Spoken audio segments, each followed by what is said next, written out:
Salam Bapak Ibu, Saudara-saudari yang terkasih, salam kasih, damai dan sejahtera. Tuhan memberkati, menyertai dan melindungi. Mari kita buka pendalaman kitab suci kita pada hari ini dengan doa. Dalam nama Bapa dan Putra dan Roh Kudus, amin. Ya Allah Bapa yang bertata di dalam surga, kami mengucap syukur dan berterima kasih atas karya agung-Mu, maka kami dipertemukan di tempat ini untuk mempelajari firman-Mu, terutama Injil Matius yang akan kami dalami pada hari ini.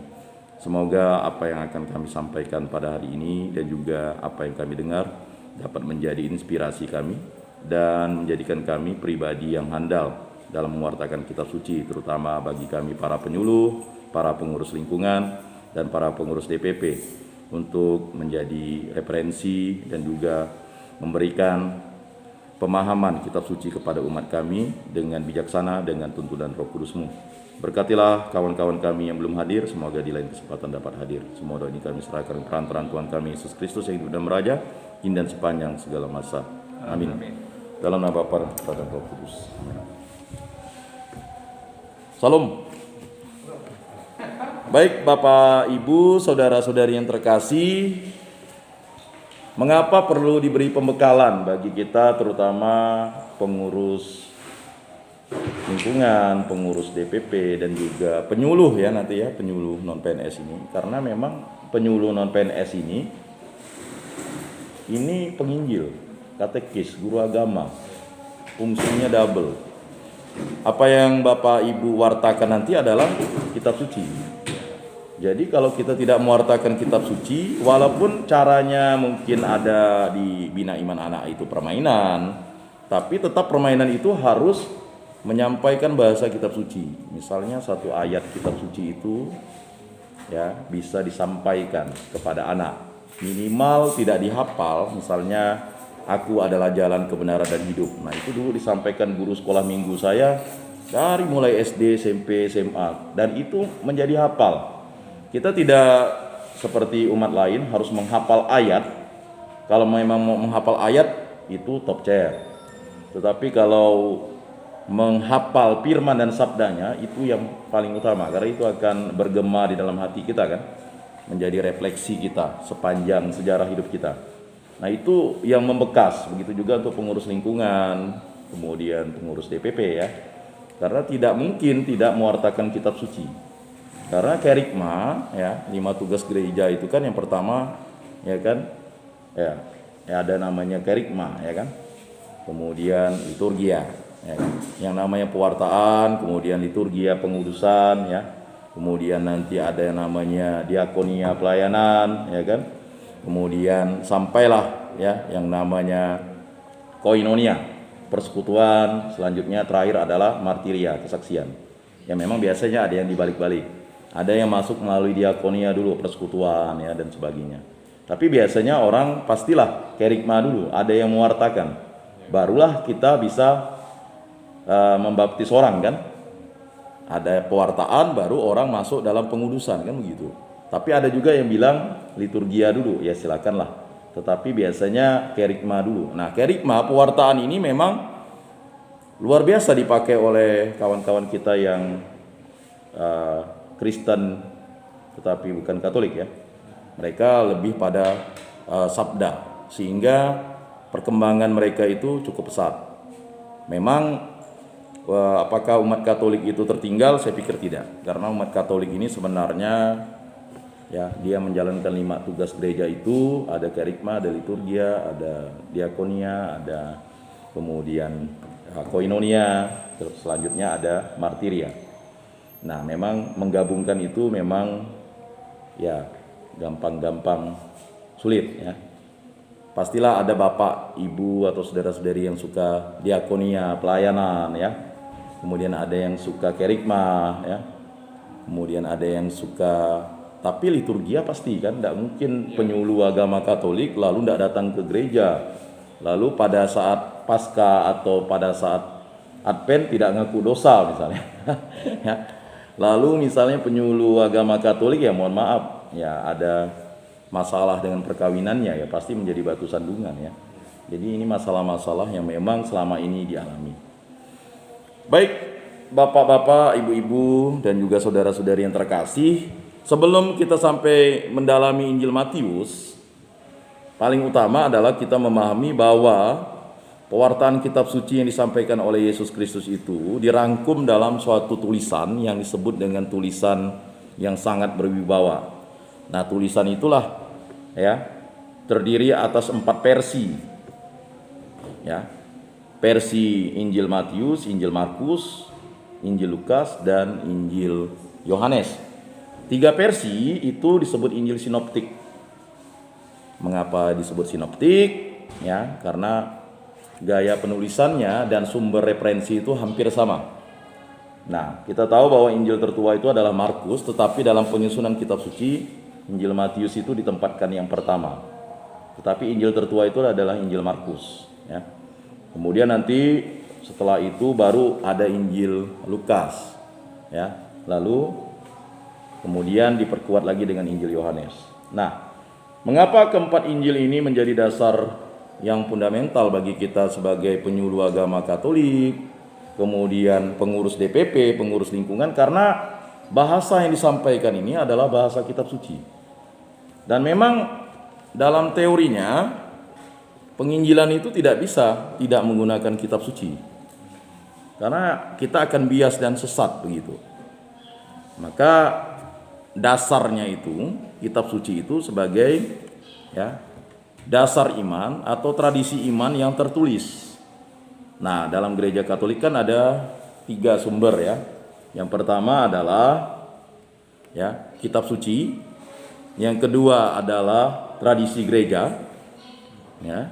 Kemudian ada yang disebut dengan magisterium gereja ya. Nah, jadi dalam 3 sumber itu kan pasti kita untuk memahami dulu yang paling fundamental yang sudah ditulis, yaitu tradisi gereja yang tertulis berdasarkan kesepakatan-kesepakatan. Makanya tradisi gereja yang tertulis itu ya disusun ya. Kurang lebih cukup lama penyusunannya ya. Sehingga hasilnya adalah sebuah kitab suci. Sebuah kitab suci ini kalau kita cerita kitab suci ya panjang ya. Memang terdiri atas 46 kitab suci, kemudian 27 kitab suci. 46 kitab suci itu ya artinya perjanjian lama itu ya menyusun kitab suci itu atau Holy Bible. Kemudian 27 kitab suci menyusun perjanjian baru. Jadi ditotalkan 73 kitab suci dan dirangkumlah dalam sebuah yang namanya kitab suci atau Alkitab kan. Jadi kitab-kitab itu ya menyusun kitab suci itu, dan penyusunannya ya pasti berdasarkan fakta, data, sejarah. Lalu ada kitab-kitab yang tidak dianggap sebagai kitab suci tetapi dianggap sebagai referensi iman atau yang disebut dengan apokrif. Apokrif ini merupakan ya tulisan-tulisan yang berwibawa tetapi tidak dianggap sebagai kitab suci karena memang bukan ya termasuk kitab suci. Maka jangan heran misalnya tiba-tiba ada orang mengatakan Thomas itu menulis Injil ya, memang ada Injil Thomas. Maria Magdalena menulis Injil, memang ada dia. Tetapi setelah ditelusuri oleh ya ahli-ahli kitab suci pada waktu itu ya banyak yang sudah dicatat oleh Markus, Matius, Lukas ya, dan juga yang sudah dicatat oleh Yohanes ya. Makanya referensi-referensi itu ya yang cukup sama ya itu sudah mewakili ya, karena Injil adalah kabar sukacita ya kerajaan Allah dan pewartaan kerajaan Allah dan seruan pertobatan yang disampaikan oleh Yesus Kristus. Nah, memang ada gaya-gaya penulisan yang sebenarnya memang menunjuk atau tertuju, seperti kalau kita misalnya baca sebelum ya Yesus itu Yohanes Pembaptis diceritakan ya. Nah, itu nanti kita akan lihat mengapa hal ikhwal itu terjadi. Ada juga yang paling singkat itu Markus. Markus itu langsung dia, ya kan? Tiba-tiba Yesus sudah tumbuh dewasa, ya kan? Jadi kemudian juga ada yang berdasarkan tradisi Yahudi misalnya. Dari keturunannya dijelaskan. Seperti Matius ini kan dia nanti jelaskan itu. dari mana silsilahnya, ya kan? Nah, kemudian ada juga yang berdasarkan keinginan untuk menyampaikan itu supaya orang-orang percaya bahwa Yesus Kristus adalah Tuhan dan Juru Selamat. Nah, selanjutnya ada yang disebut dengan Injil Iman.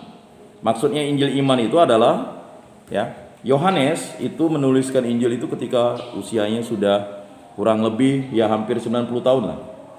Itu untuk mempertahankan iman kekristenan pada waktu itu terjadi yang namanya, ya, banyak bid'ah-bid'ah yang muncul pada era itu. Nah, itu sejarah. Maka apa yang diinginkan kita pada 4 minggu ini, ya kita fokus pada membedah Injil Matius, Markus, Lukas, dan Yohanes. Nah, nanti kalau mau berkembang, mau belajar kitab suci lagi, ya, kita sama-sama mendalami ini sebagai bentuk nyata kita, kepedulian kita untuk mencintai kitab suci pada bulan kitab suci nasional. Sebenarnya kitab suci ini tidak hanya dibaca pada bulan kitab suci nasional. Mengapa KWI melihat harus membuat bulan kitab suci nasional? Karena memang umat Katolik khususnya di Indonesia ini kurang membaca. Kalau kurang membaca pasti akan, ya kan, kurang memahami. Memang kita sering mendengar, selalu mendengar kalau yang ke gereja, ya kan. Nah, sekarang luar biasa penginjilan yang dilakukan menggunakan medsos.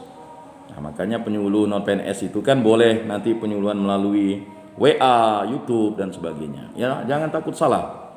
Salah itu biasa. Yang salah pasti akan diluruskan, ya kan. Nah, ini yang mesti dipahami oleh penyuluh non PNS. Begitu juga dengan pengurus DPP dan pengurus lingkungan, ya, karena memang pengurus lingkungan dan pengurus DPP mesti memahami kontekstualisasi kitab suci itu sebagai bahan dasar ajar iman yang resmi setelah bahan ajar dasar yang lainnya, ya. Ya, harus juga dengan dokumen-dokumen gereja, itu tadi magisterium gereja, ya kan. Kemudian ada tradisi yang tidak tertulis tetapi sebenarnya itu menjadi hal yang harus dipegang. Nah, baik, sebelum kita masuk ke Injil Matius, mari kita melihat, ya, bahwa ada 4 kitab dalam Perjanjian Baru yang berisikan kabar yang baik. Demikianlah arti kata Euangelion atau Injil. Nah, itu dia, ya. Jadi ini merupakan suatu hal yang luar biasa. 3 buah kitab pertama dalam daftar kitab-kitab suci itu sangat serupa satu sama lain sehingga dapat ditetapkan dalam 3 lajur yang sejalan dan dirangkum dengan sekilas pandang saja. Karena itulah ketiga kitab itu disebut Injil-Injil sinoptik. Artinya diturunkan dari kata Yunani sinopsis, artinya, ya, sekilas pandang.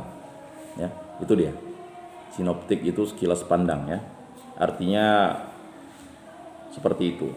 Kemudian tradisi gereja Kristen yang sudah diketemukan dalam karangan-karangan yang ditulis dalam abad 2 menyatakan bahwa masing-masing Injil dikarang, ya,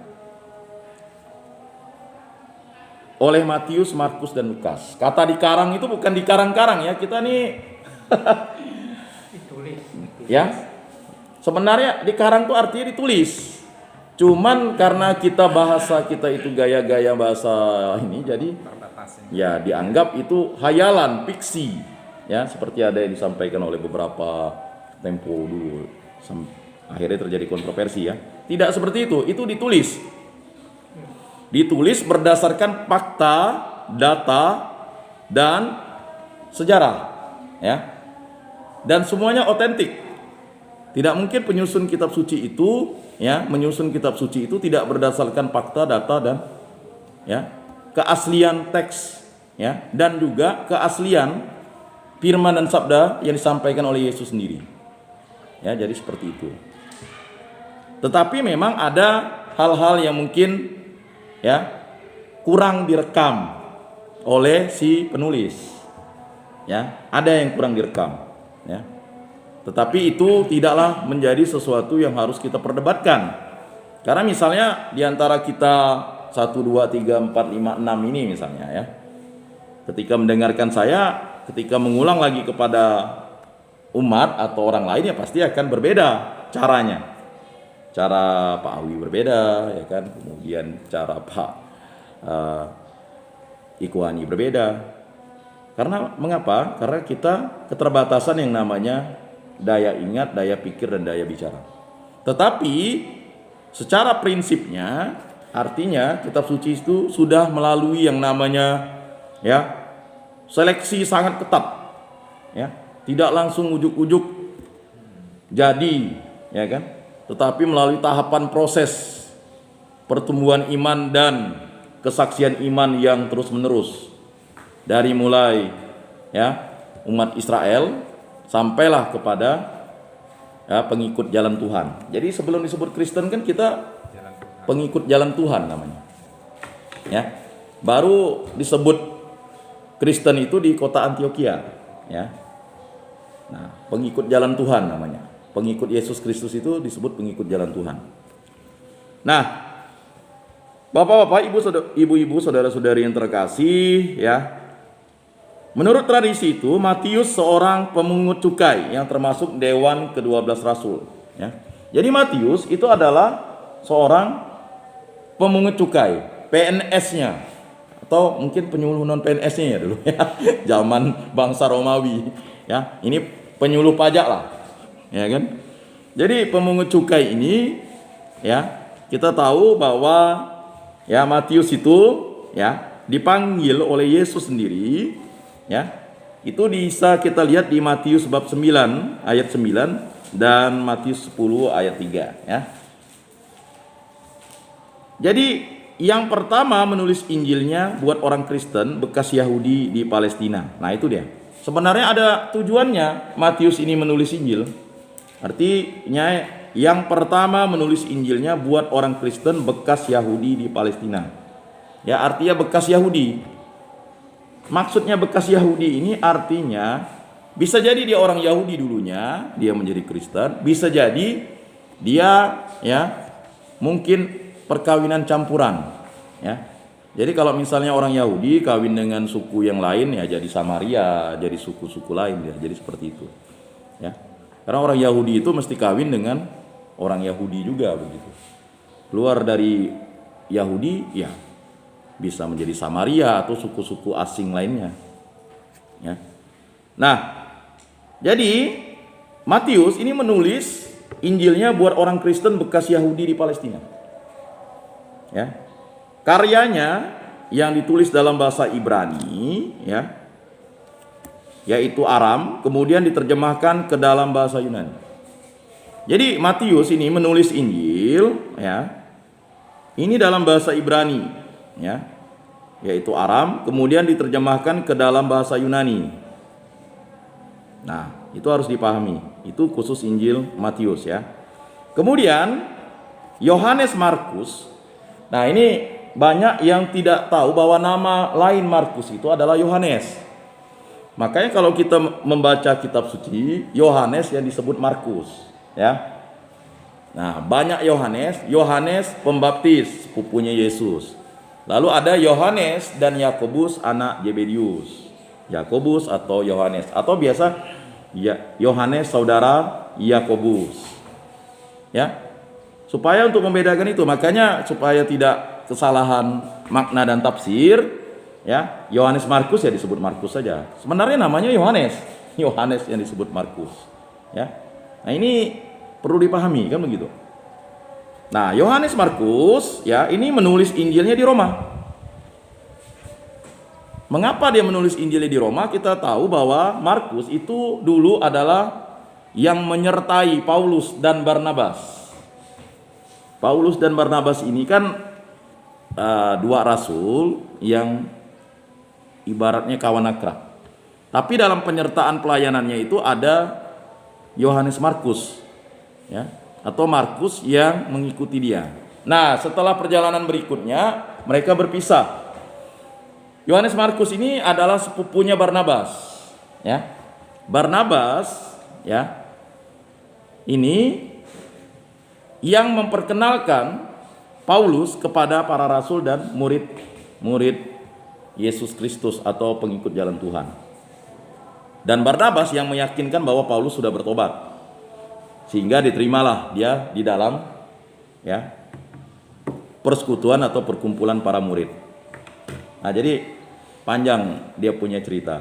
Nah, Yohanes Markus ini sendiri, ya, dia ini mengikuti, ya, perjalanan pelayanan, ya, Paulus dan Barnabas itu untuk perjalanan yang pertama. Karena perjalanan Santo Paulus itu kan ada 3 kali, ya. Perjalanan yang pertama, lalu perjalanan yang kedua dan yang ketiga. Yang ketiga itu kan perjalanan dia menuju ke kota Roma, ya kan, untuk naik banding kan. Tetapi dalam perjalanan itu dia tetap melayani. Nah, kita kembali ke situ, ya. Jadi jelas, ya, Yohanes Markus menyusun Injilnya di Roma sesuai dengan, ya, pengajaran agama yang diberikan Rasul Petrus. Nah, jadi harus dipahami, setelah dia tidak lagi menyertai Paulus, justru akhirnya dia menyertai Petrus. Dan jelas Markus ini mengetahui beberapa sabda, atau jelas, ya, sebagian sabda Yesus itu dari sumber yang sangat terpercaya, pemimpin para rasul, ya, pengganti Yesus sendiri, yaitu Petrus. Nah, jadi nanti kalau kita baca, ya,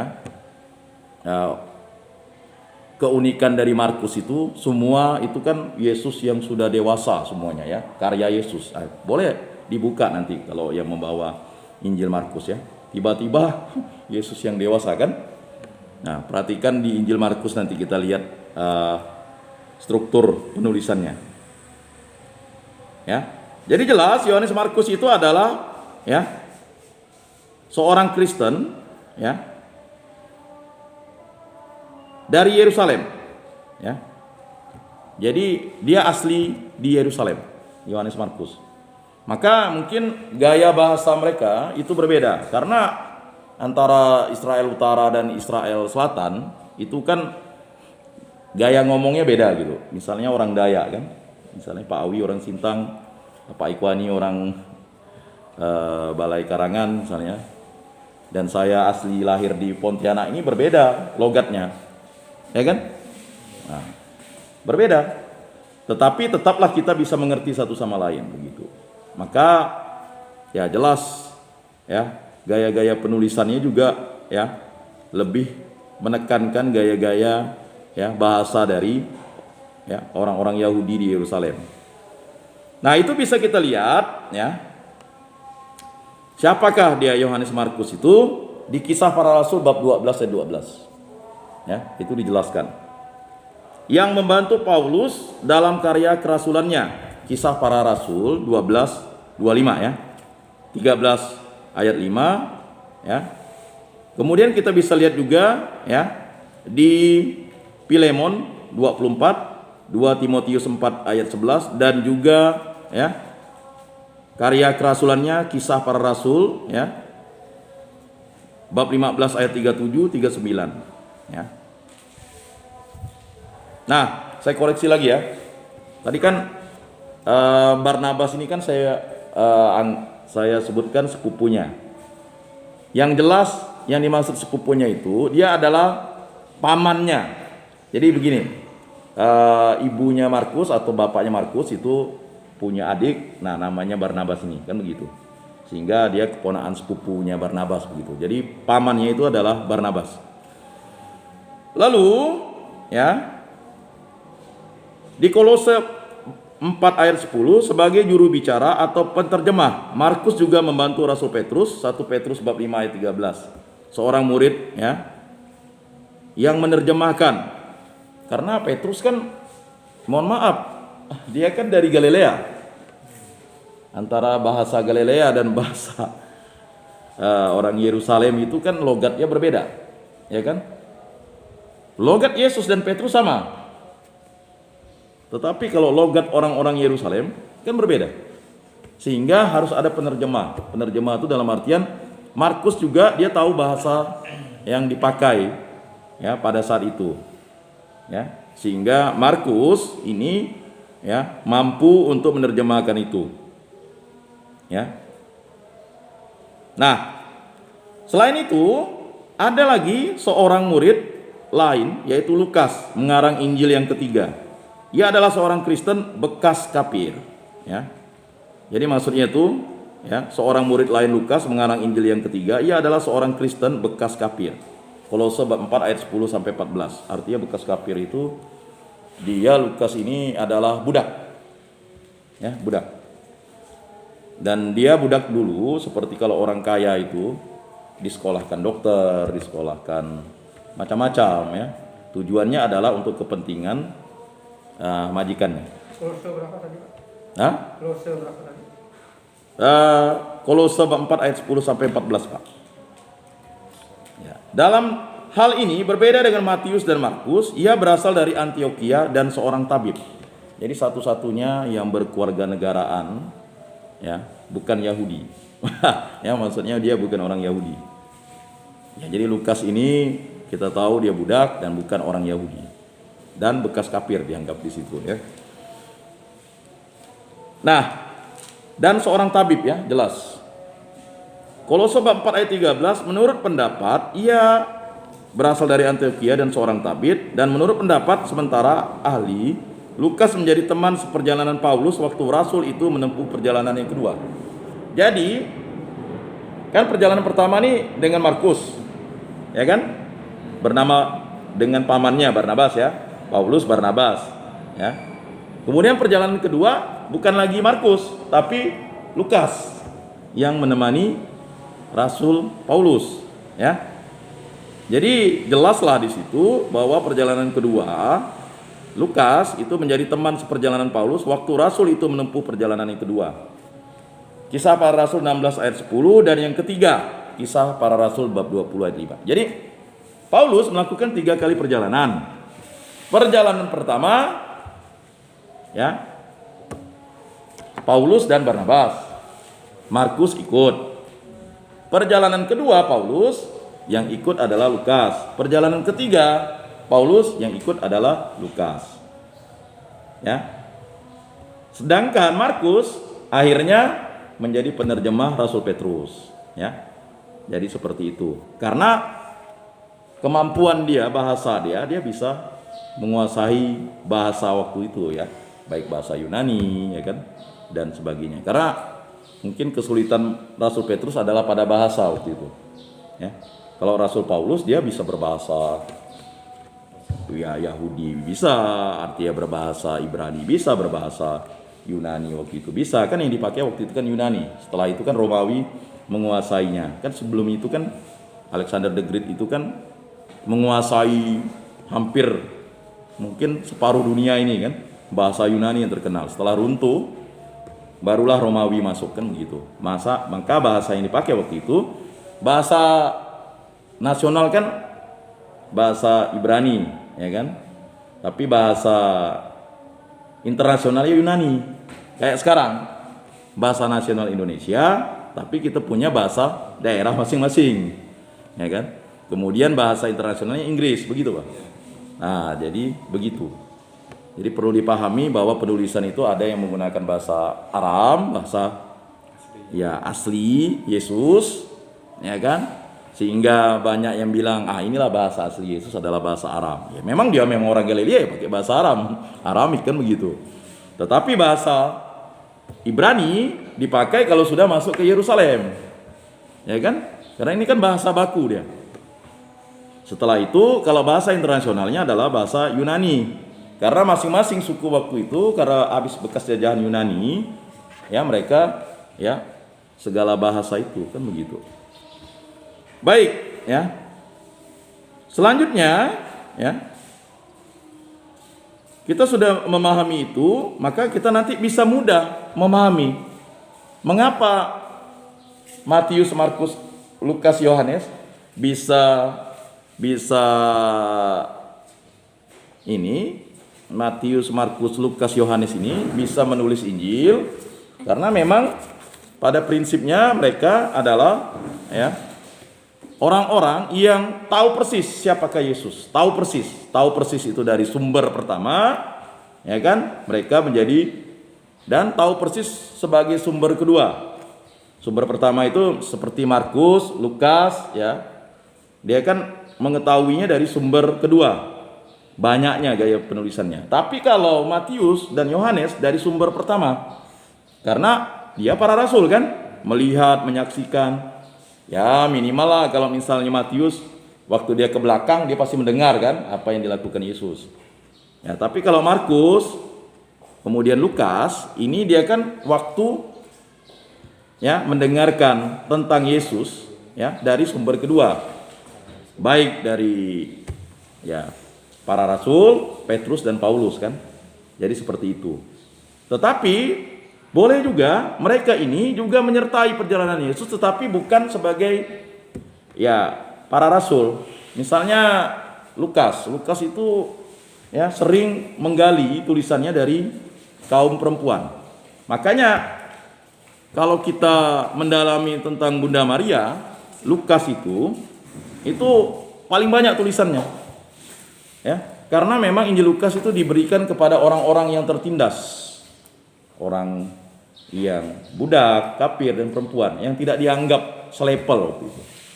Itu. Selanjutnya, ya. Kita sudah lihat tadi ketiga Injil sinoptik itu sebagai suatu Injil yang memang ya luar biasa, ya, luar biasa dalam artian mereka mendapat sumber ya baik dari Yesus sendiri maupun dari orang yang paling dekat dengan Yesus. Ya.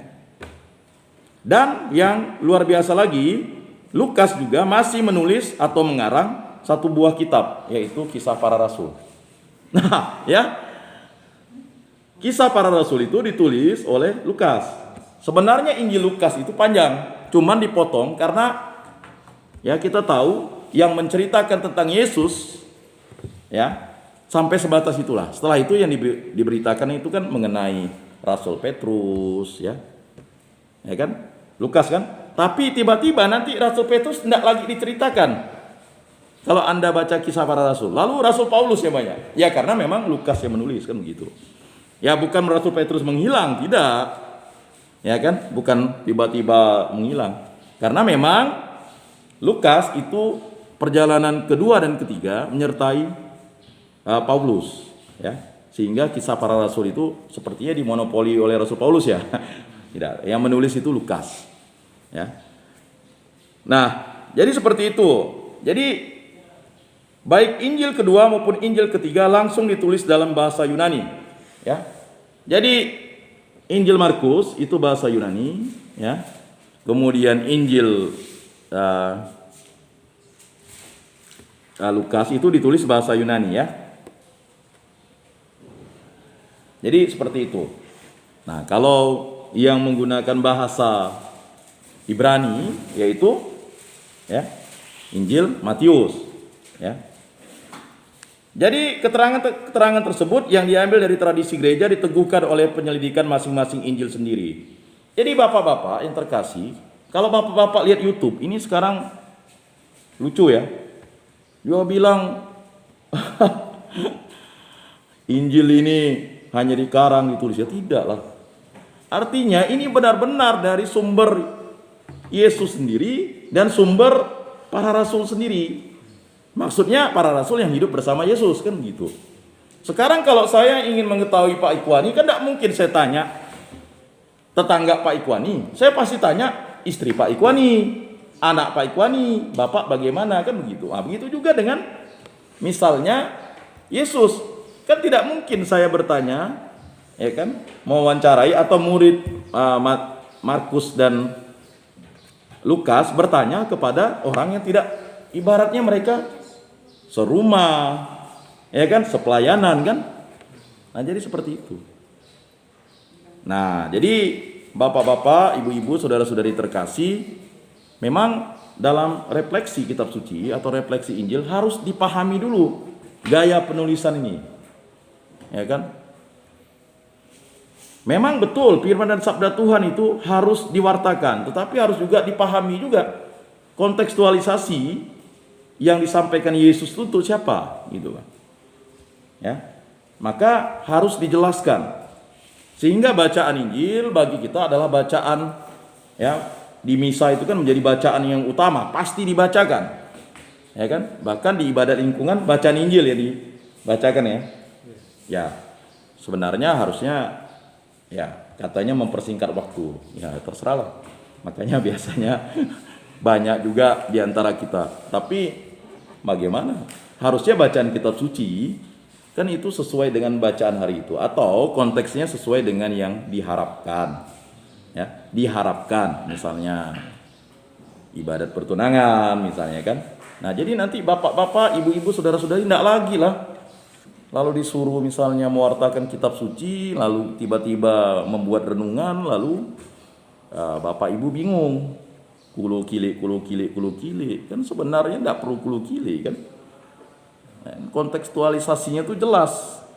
Makanya kalau kita tidak melaksanakan membaca kitab suci setiap hari, pastilah kulo kili tak jelas deh. Ya kan? Apa yang mau disampaikan nanti? Nah, ini. Baik, kita kembali ke konteks itu ya. Jadi jelas sebelum hal itu dikupas, baiklah terlebih dahulu dibahas hubungan ketiga Injil itu satu sama lain ditinjau dari segi sastra. Ini lazimnya disebut sebagai masalah sinoptik. Jadi sastranya itu adalah masalah sinoptik. Masalah itu bukan maksudnya masalah kita punya masalah, Eka punya masalah dengan Bu Ocha, itu bukan. Maksudnya ini masalah ini harus dipahami. Kalau orang menulis karya tulis ilmiah itu kan ada masalah, ada persoalan, ya bapak-bapak ya, ibu-ibu, saudara-saudari kan pasti ditanya oleh dosen pembimbing, ya kan, apa masalahnya, persoalannya kan. Nah, masalah sinoptik itu ya sudah dipecahkan oleh para ahli dengan macam-macam jalan.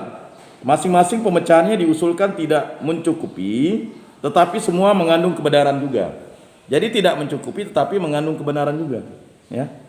Maksudnya, ya, masalah-masalah sinoptik itu muncul misalnya, ini siapa sih yang nulis? Kan Markus, Injil tertua nih, pasti referensinya Markus nih. Ya Markus referensinya siapa? Ya pastilah referensi Markus adalah Rasul Petrus. Begitu, Pak. Ya kan? Ini ngepek nih kali ini. Ya kan?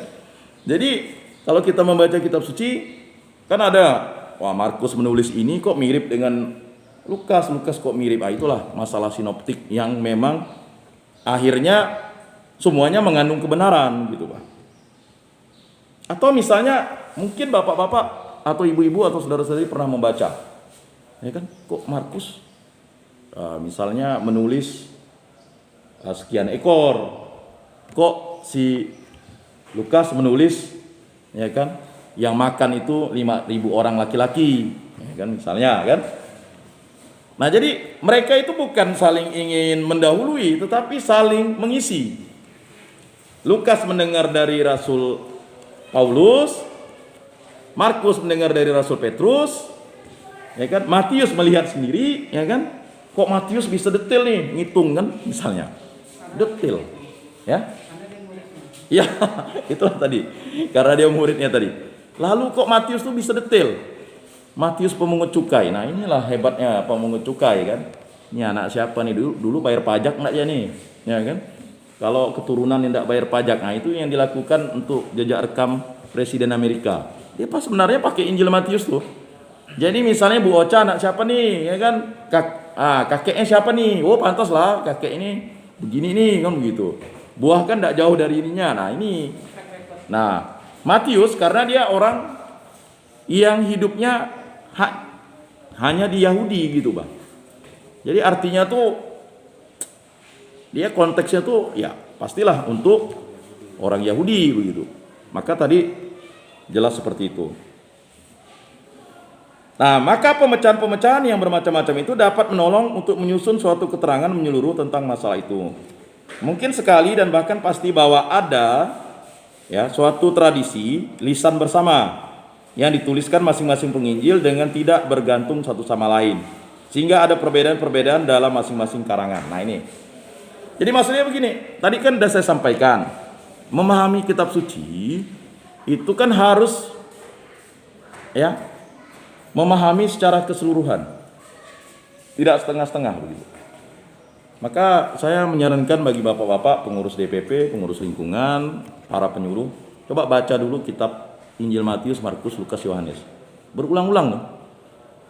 Berulang-ulang. Tidak hanya bisa sekali, dua kali, tapi terus berulang-ulang. Ya, begitu juga di misa kan, berulang-ulang tuh. Injil Matius, Markus, Lukas. Paling hanya tahun A, tahun B, tahun C saja kan. Nanti pembukaan tahun A, ya, tahun B, tahun C. Tetapi kan Injil Yohanes itu tidak, dia bukan disisipkan, tapi tetap ada di dalam tahun A, tahun B, tahun C. Ya, misalnya sekarang banyak tahun A, tahun B, tahun C. Ya, itu kan ditetapkan berdasarkan dengan kriteria ya. Nanti kalau penyusunan tahun itu berdasarkan sudah digambarkan oleh pakar kitab suci bahwa umat Katolik itu pasti akan selesai membaca kitab suci itu selama 3 tahun katanya. Maksudnya selesai dalam artian keseluruhan inti iman itu. Tapi tidak juga kalau bapak-bapak ingin membaca ya silakan. Ya. Atau ibu-ibu ingin membaca setiap hari kan begitu. Kata selesai kan tidak pernah selesai membaca kitab suci ini. Membaca bisa selesai tapi melaksanakannya sampai mati pun belum selesai gitu. Ya kan, sampai di akhirat nanti pasti dipertanyakan oleh Yesus gitu. Nah, ya, siap-siap sajalah, ya kan begitu. Keputusan ada pada raja yang paling agung. Nah, ya kan? Tidak ada lagi kasasi. Ya. Baik, kita kembali ke konteks ini. Nah, ini tadi supaya dipahami ya. Nah, mungkin sekali dan bahkan pasti bahwa ada suatu tradisi lisan bersama yang dituliskan masing-masing penginjil dengan tidak bergantung pada satu sama lain. Sehingga ada perbedaan-perbedaan dalam masing-masing karangan. Tetapi tradisi bersama itu tidak dapat secukupnya menjelaskan mengapa ada begitu banyak kesamaan yang mengesankan antara ketiga Injil itu sampai dengan hal-hal kecil dan dalam urutan bagian-bagiannya. Kesamaan semacam itu kiranya tidak mungkin kalau ketiga Injil itu hanya berdasarkan ingatan saja. Meski ingatan orang-orang timur di zaman dahulu sekalipun. Ya, jadi seperti itu. Mereka tidak saling, dia nih menulis tapi dia tidak pernah ngepek begitu, Pak. Kok bisa detail gitu? Ya kan, saling melengkapi begitu. Oh, kita tahu ini 3 potong roti 2 potong ikan kan begitu. 4.000 orang dihitung gak waktu itu 5.000 orang laki-laki, kok bisa menghitung ya? Ya kan, bayangkan ya kan, sedangkan kemarin vaksin 1.000 orang yang datang ya, kalau tidak ada petugas catat ya susah kan Pak. Wah, kata bapak yang satu sudah 1.200, padahal sebenarnya kata Pak Polisi yang input sekian kan gitu. Ya 950 sekian, karena memang itu berdasarkan dosis kan. Kita untuk 1.000 orang, tapi kan dosisnya kan rupanya ada vaksin kedua, ada untuk anak-anak, untuk dewasa beda-beda. Nah itu kan, ya kan, baru kita bisa cross check itu ketika sudah selesai semua kan.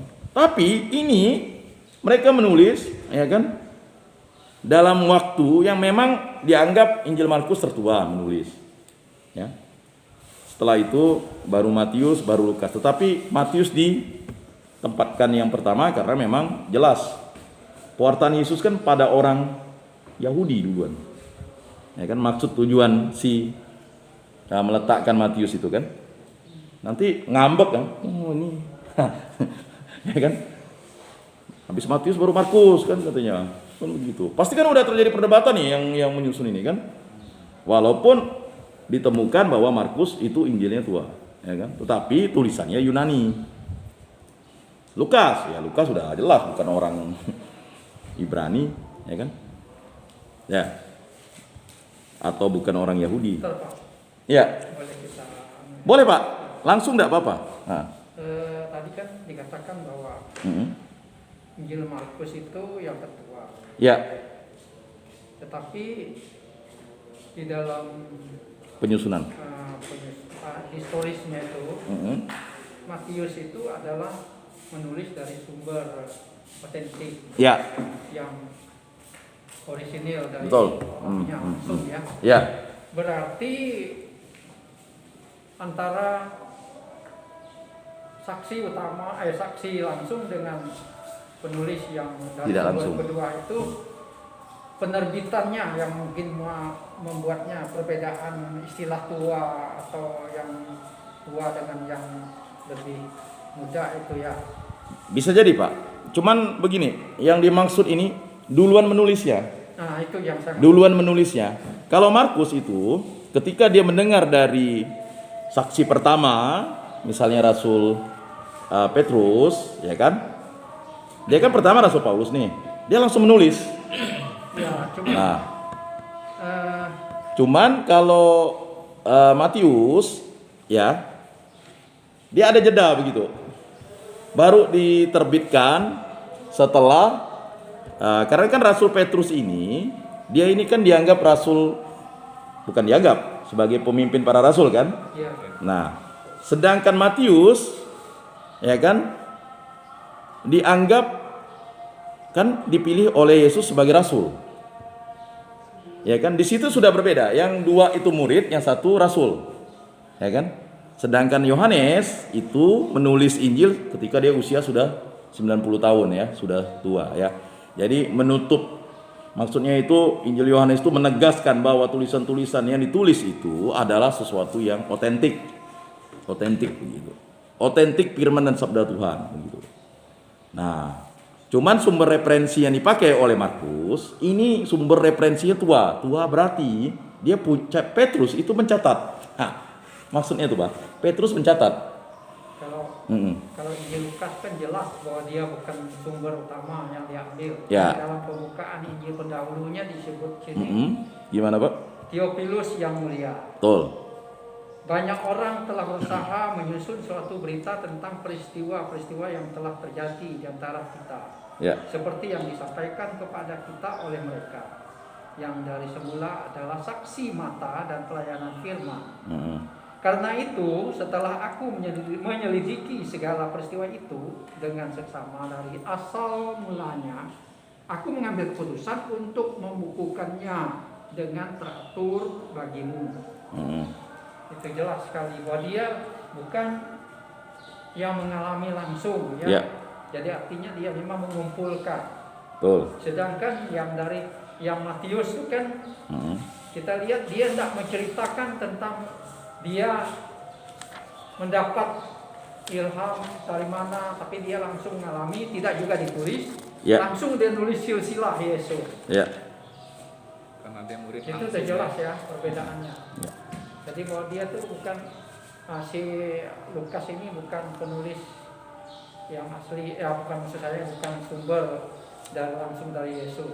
Katanya itu Nah, kalau Lukas begitu. itu kan ini Pak, bukankah Lukas itu, maaf ya, ini nyelau sedikit, karena kan pernah juga dengar gitu kan, apakah itu benar atau tidak kan, mungkin di sini kita sharing lah ya.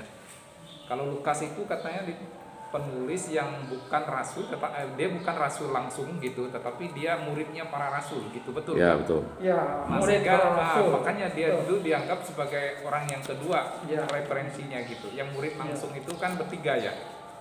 Hanya- Murid langsung hanya Yohanes Matius dan dengan Yohanes. Matius. Dua orang. Yohanes ya, Ya. Matius Yohanes ya. Hanya bedanya menurut tadi kan dikatakan Pak Yan bahwa memang kita tahu juga bahwa dari keempat penulis, saya tak mengatakan sekarang ya, lebih enak mengatakan keempat penulis Injil itu punya kemampuan intelektual berbeda. Ya. Ada yang memang karena pengalaman langsung, maka orisinilnya benar-benar apa yang dia dengar. Bukan karena kemampuan dia merangkai kata semata-mata dari kalimat orang lain.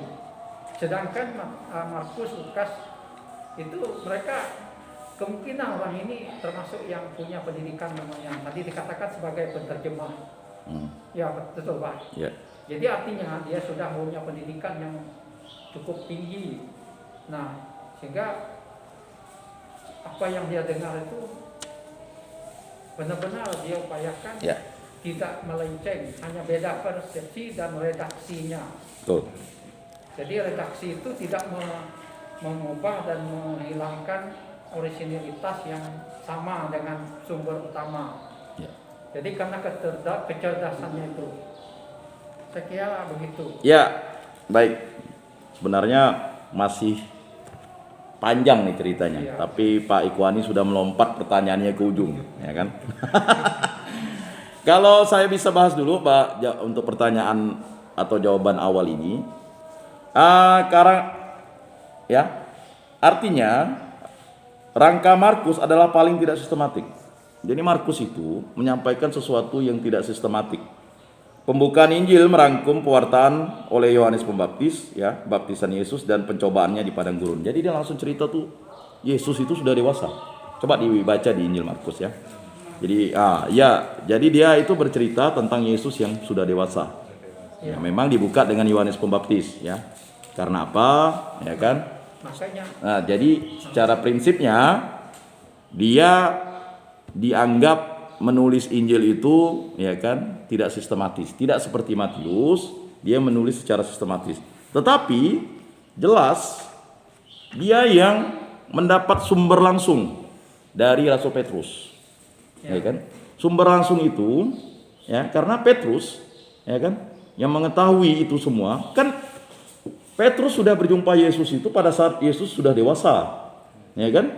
Sedangkan Matius itu harus menyusun susunan Injilnya itu harus mencari dulu dia, referensi dulu.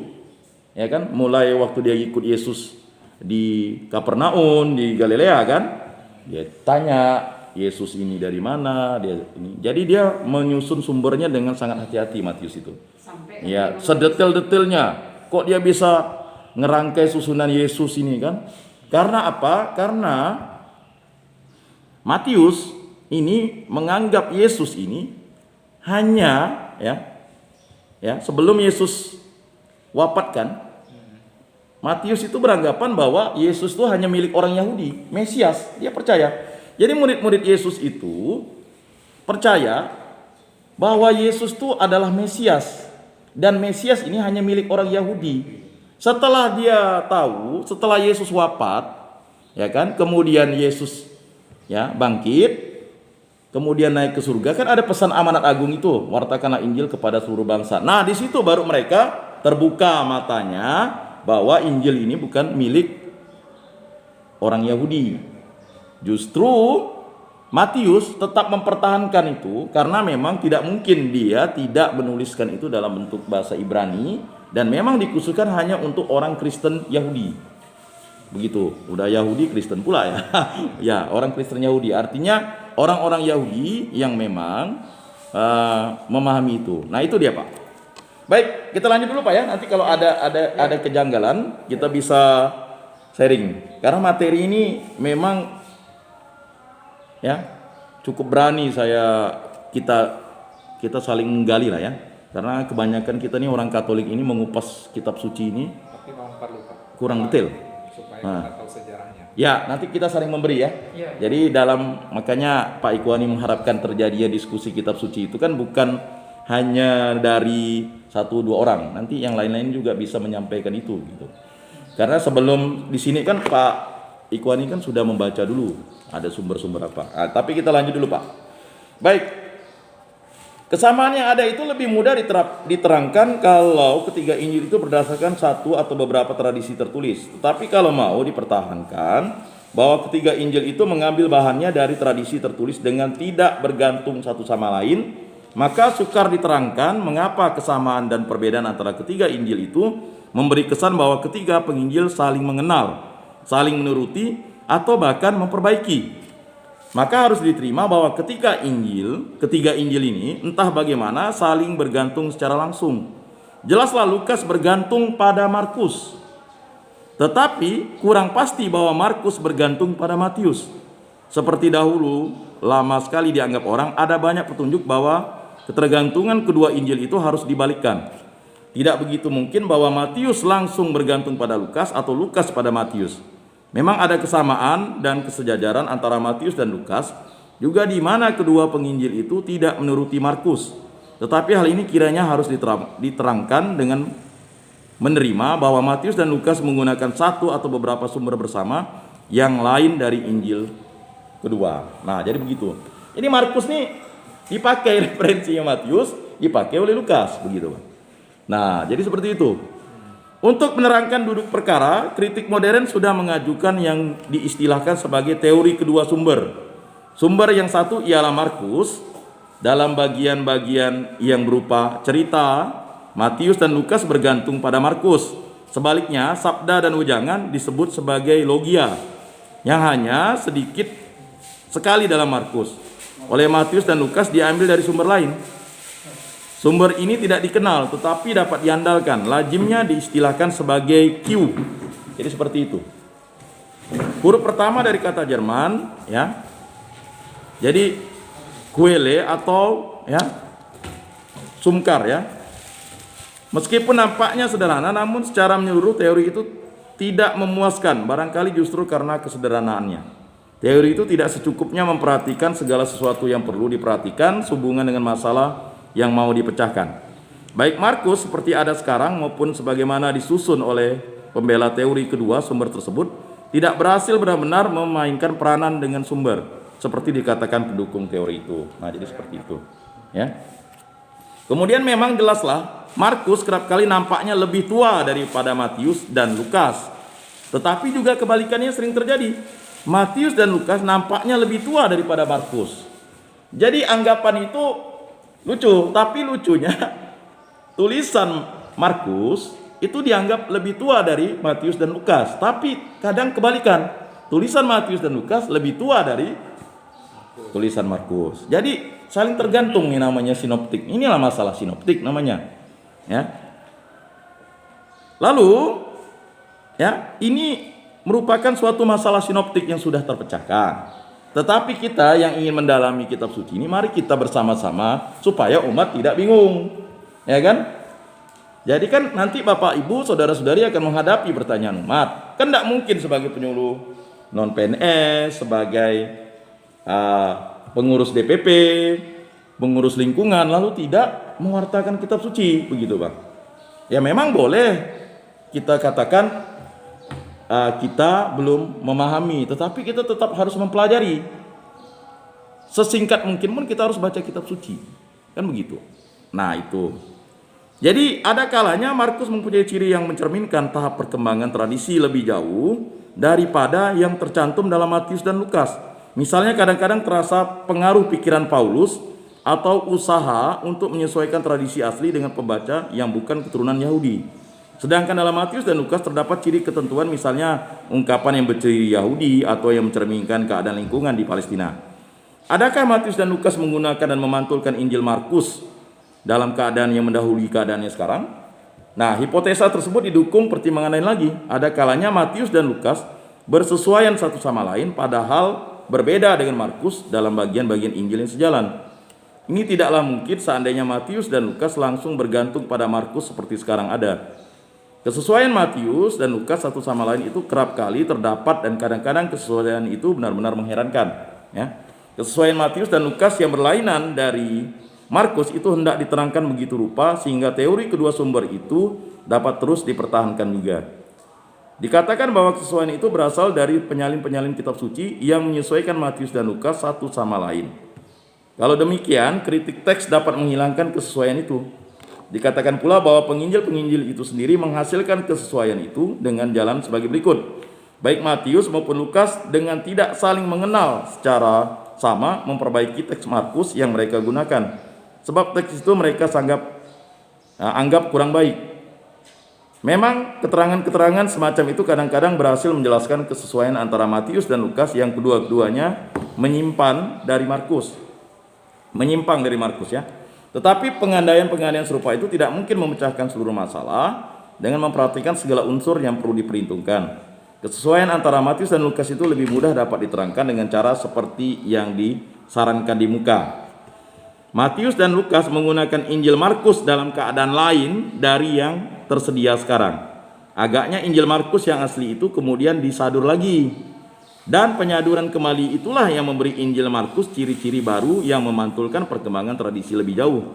Ini pun menyebabkan bahwa Matius dan Lukas bersesuaian satu sama lain, sedangkan berbeda dengan Markus seperti sekarang ada. Sebab Matius dan Lukas dua-duanya memakai teks Markus yang lebih tua daripada teks saduran tersebut yang sekarang tercantum dalam kitab suci. Jadi bapak-bapak, ibu-ibu, saudara-saudari yang terkasih, jangan merasa, kok saya baru dengar ya tentang belajar kitab suci ya seperti ini ya. Ya memang seperti inilah dia. Ya. Jadi kalau bapak, ibu, saudara-saudari yang sudah pernah di seminari atau di filsafat teologi, ya kita harus beriman dulu baru berfilsafat gitu. Jangan berfilsafat baru beriman. Susah nanti kayak si Aristoteles. Akhirnya kan Thomas Aquinas yang menjelaskan ya tentang filsafatnya itu, filsafat Aristoteles itu kan. Jadi seperti itu. Jadi ketika bapak-bapak dan ibu-ibu serta saudara-saudari memberikan penjelasan tentang kitab suci, makanya kita harus menggali ya kitab suci itu sebagai sumber inspirasi iman yang berasal dari Sang Sabda Yesus Kristus. Ya. Nah ini, tetapi kita juga jangan sampai lalu dikagetkan dengan istilah ya kan gaptek kitab suci. Ada tuh yang disebut dengan gagap teknologi kitab suci. Kitab suci sudah 2000 tahun yang, tapi kita tidak tahu bahwa apa itu sinoptik, ya kan? Yang berbahasa Yunani itu apa, Injil-Injilnya, bahasa aslinya. Wah, kita tahu. Inilah, kan ada yang Bapak kami bahasa Aramik, bahasa Persia langsung. Ya jelas. Matius itu kan memahami itu dan tulisannya memang tulisan ya kan Ibrani, bahasanya Aramik kan begitu. Nah, tetapi ya Markus ini lebih jauh melangkah. Kalau kita hanya mewartakan Injil itu menggunakan bahasa Ibrani yang bisa baca hanya orang-orang Yahudi saja. Bagaimana dengan orang-orang yang bukan Yahudi? Kan dia kan berbahasa Yunani. Tidak bisa baca dong nanti. Kan begitu. Makanya perdebatan kitab suci itu bukan hanya zaman sekarang, dari dulu awalnya sudah berdebat. Sampailah nanti pada tahun 1500-an berdebat kembali kan. Udah kata Martin Luther, kita hanya kitab suci, jangan lagi ada referensi lain kan. Tidak seperti itu. Kitab suci itu tetap dipertahankan, ya kan? Karena kita juga sebagai orang Katolik harus memahami, ada orang Yahudi yang diaspora atau ada orang Yahudi yang berbahasa Yunani. Ketika ya bangsa Yahudi itu dihancurkan dan dibuang di pengasingan, mereka kan menyalin kembali kitab suci dengan berbahasa Yunani kan.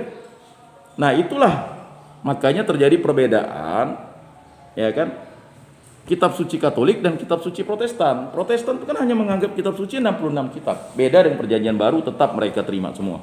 Perjanjian lama ya kan Deuterokanonika. Nah untuk menjelaskan itu kan repot. Orang Protestan menganggap Deuterokanonika itu apokrif. Kita menganggap Deuterokanonika adalah kitab suci karena kita ya sesuai dengan Septuaginta kan. Jadi seperti itu. Jadi tentang misalnya ya kan mendoakan arwah. Padahal yang didoakan bukan arwah sebenarnya. Ya kan? Banyak orang salah. Bagaimana mendoakan arwah? Ya kan? Siapa yang bisa mendoakan arwah? Ya kan? Kita kan selalu bilang mendoakan arwah, ya kan? Padahal sebenarnya, ya kan, doa yang diberikan itu adalah rahmat syukur bahwa orang ini telah dipilih Allah, ya kan? Lalu bagaimana doa itu ya bisa didengar Allah, ya kan? Ya dengan mengirimkan intensi-intensi dalam misa, kan begitu?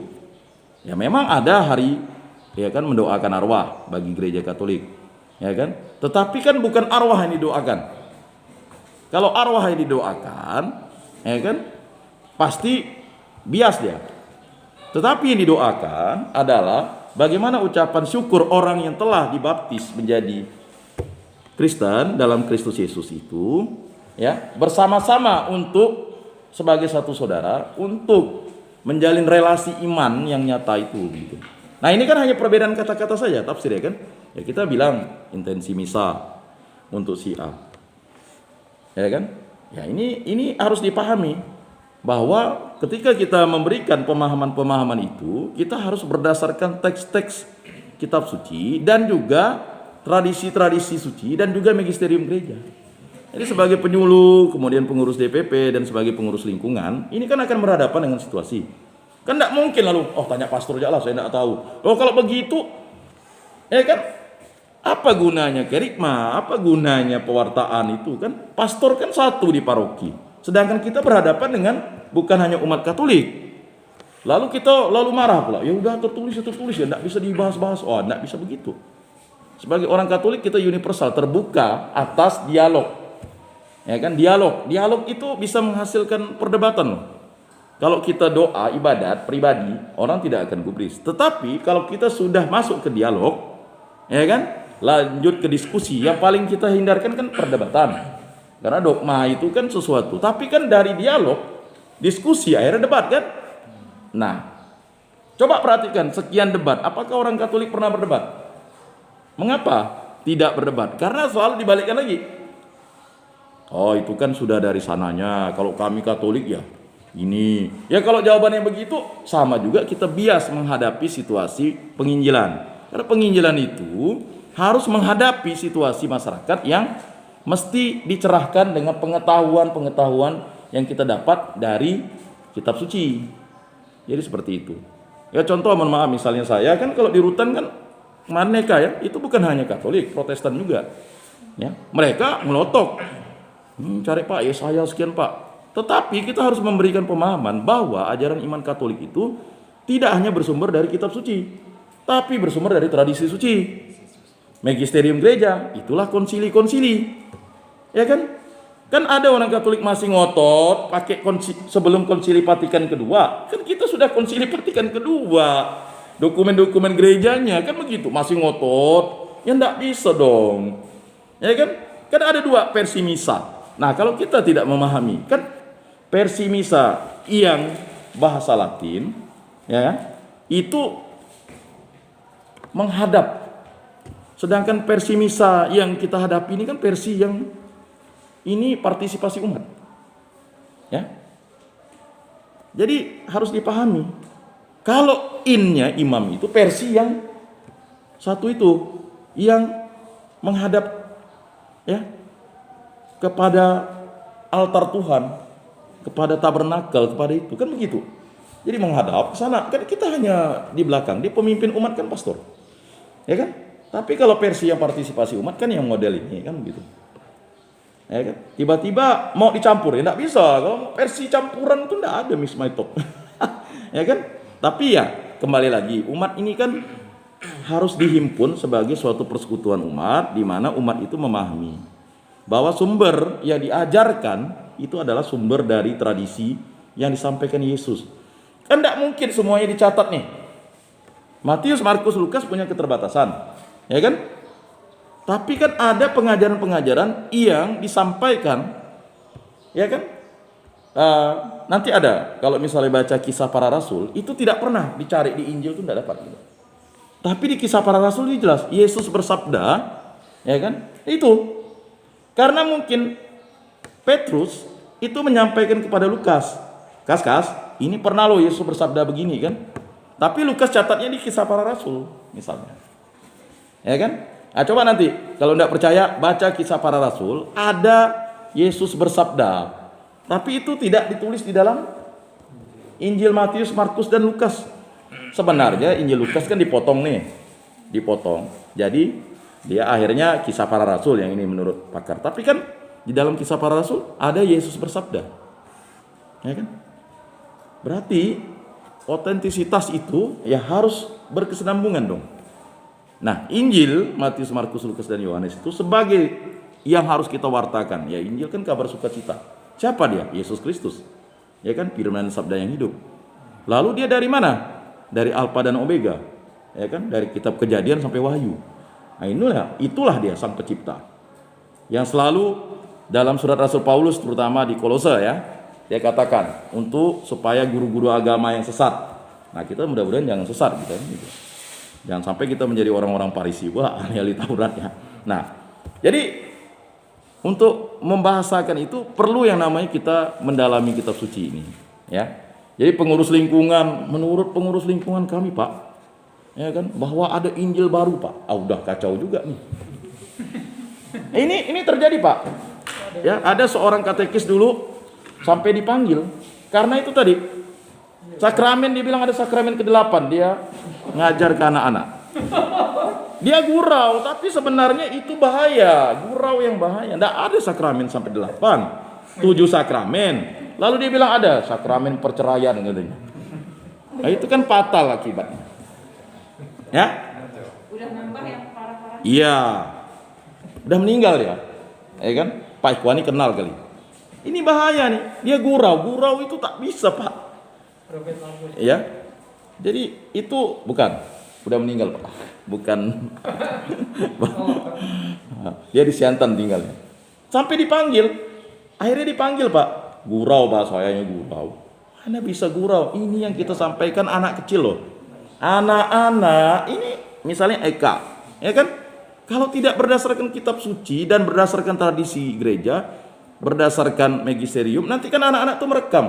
Bisa jadi waktu dia sekolah minggu, Pia, di situ ya dia belajar kitab suci. Tiba-tiba melompat lagi dia waktu dewasa. Menurut guru sekolah minggu saya dulu, sakramen, kita itu dijadikan sumber referensi loh. Menurut pengurus DPP kami, menurut pengurus lingkungan kami dulu, ada loh pengurus lingkungan katanya, mana lah ini. Jadi kan, ya kan daya ingat kita itu justru biak, bina iman anak, sekami, ya kan, OMK ini mesti dibimbing dan didampingi. Ini fundamental loh. Karena nanti dia menjadi pengurus DPP, pengurus lingkungan. Enggak Pak Simpson? Dulu guru agama saya ngajar tanda salib begini. Padahal kan udah jelas tanda salib. Ya. Tapi kan akhirnya kan sekarang kan kembali lagi kan di YouTube para imam harus menjelaskan. Ya itu tadi katanya 3, padahal sebenarnya ya itu kan 3 tuh apa maksudnya? Ada cara ritus timur, ada cara ritus barat, ya kan? 5 ini kan menyimbolkan luka-luka Yesus, ya kan? Oh itu salah, masa dia kita, ya kan? Ini kan tergantung di mana, apa maknanya. Ada yang begini 2, ya kan? Ada yang begini, ada yang begini, ya kan? Nah, jadi hal-hal semacam itu memang kecil efeknya, tapi jangka panjang untuk meluruskannya Pak. Contoh 10 perintah Allah, ya mohon maaf lah ya.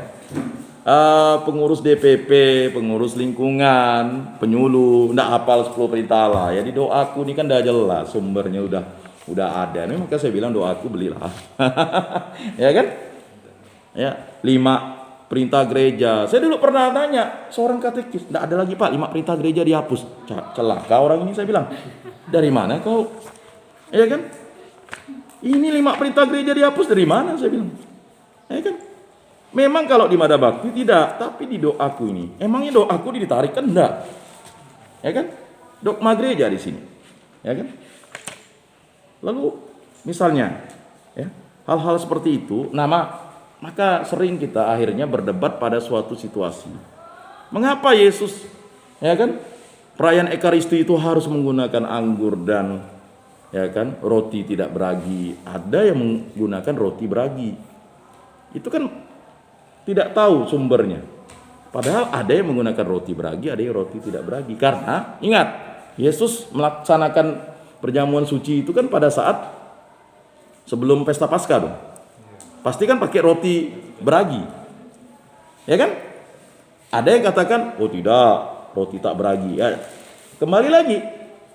Kalau kita berdasarkan logika, roti beragi dan tidak beragi, ya akhirnya gereja menetapkan hostia seperti itulah kan. Kalau mau pakai roti lembaran itu nyimpannya mau berapa lama? Ya kan kalau besar-besar gitu ya. Nah, mungkin pada zaman para rasul silakan pakai anggur ya kan, pakai roti yang besar kan, memecahkan roti seperti Yesus. Tapi kan setelah murid kedua dari para rasul, murid ketiga, murid keempat, nanti murid kelima kalau tidak ada lagi konsili yang menetapkan itu, ya kan? Kan jadi bias ya. Makanya gereja Katolik itu sebenarnya gereja yang universal, berkembang berdasarkan pemahaman umat pada zamannya. Ya kan?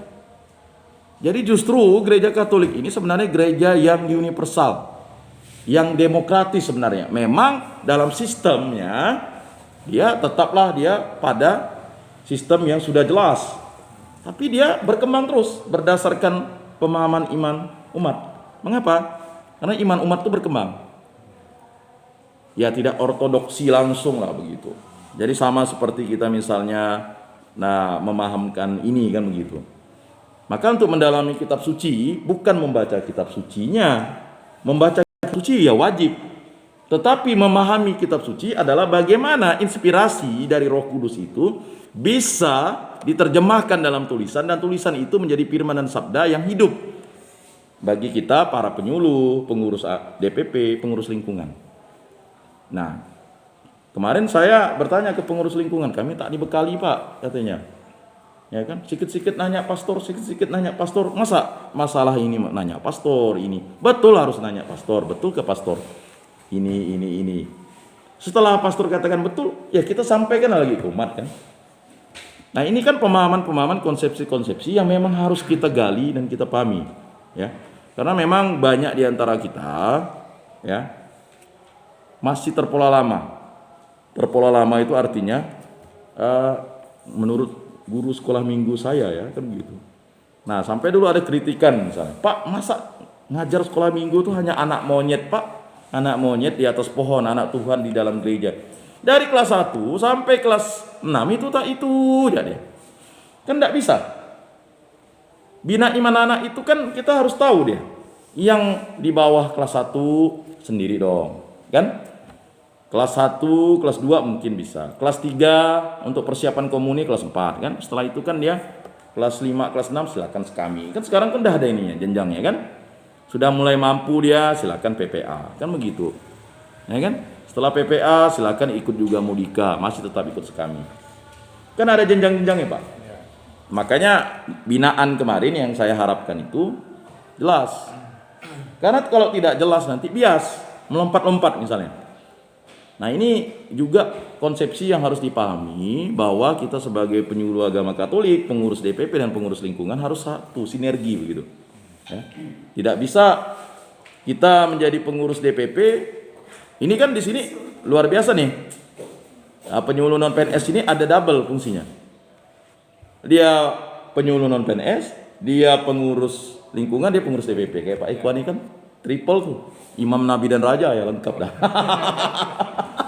Iya kan? Tiga raja dari timur. Bayangkan tuh, ya kan memix ya. Kayak Pak Simpson kan, dia pengurus lingkungan, dia juga pengurus DPP inti karena ketua lingkungan tuh pengurus DPP inti. Ya. Dia juga penyuluh non PNS.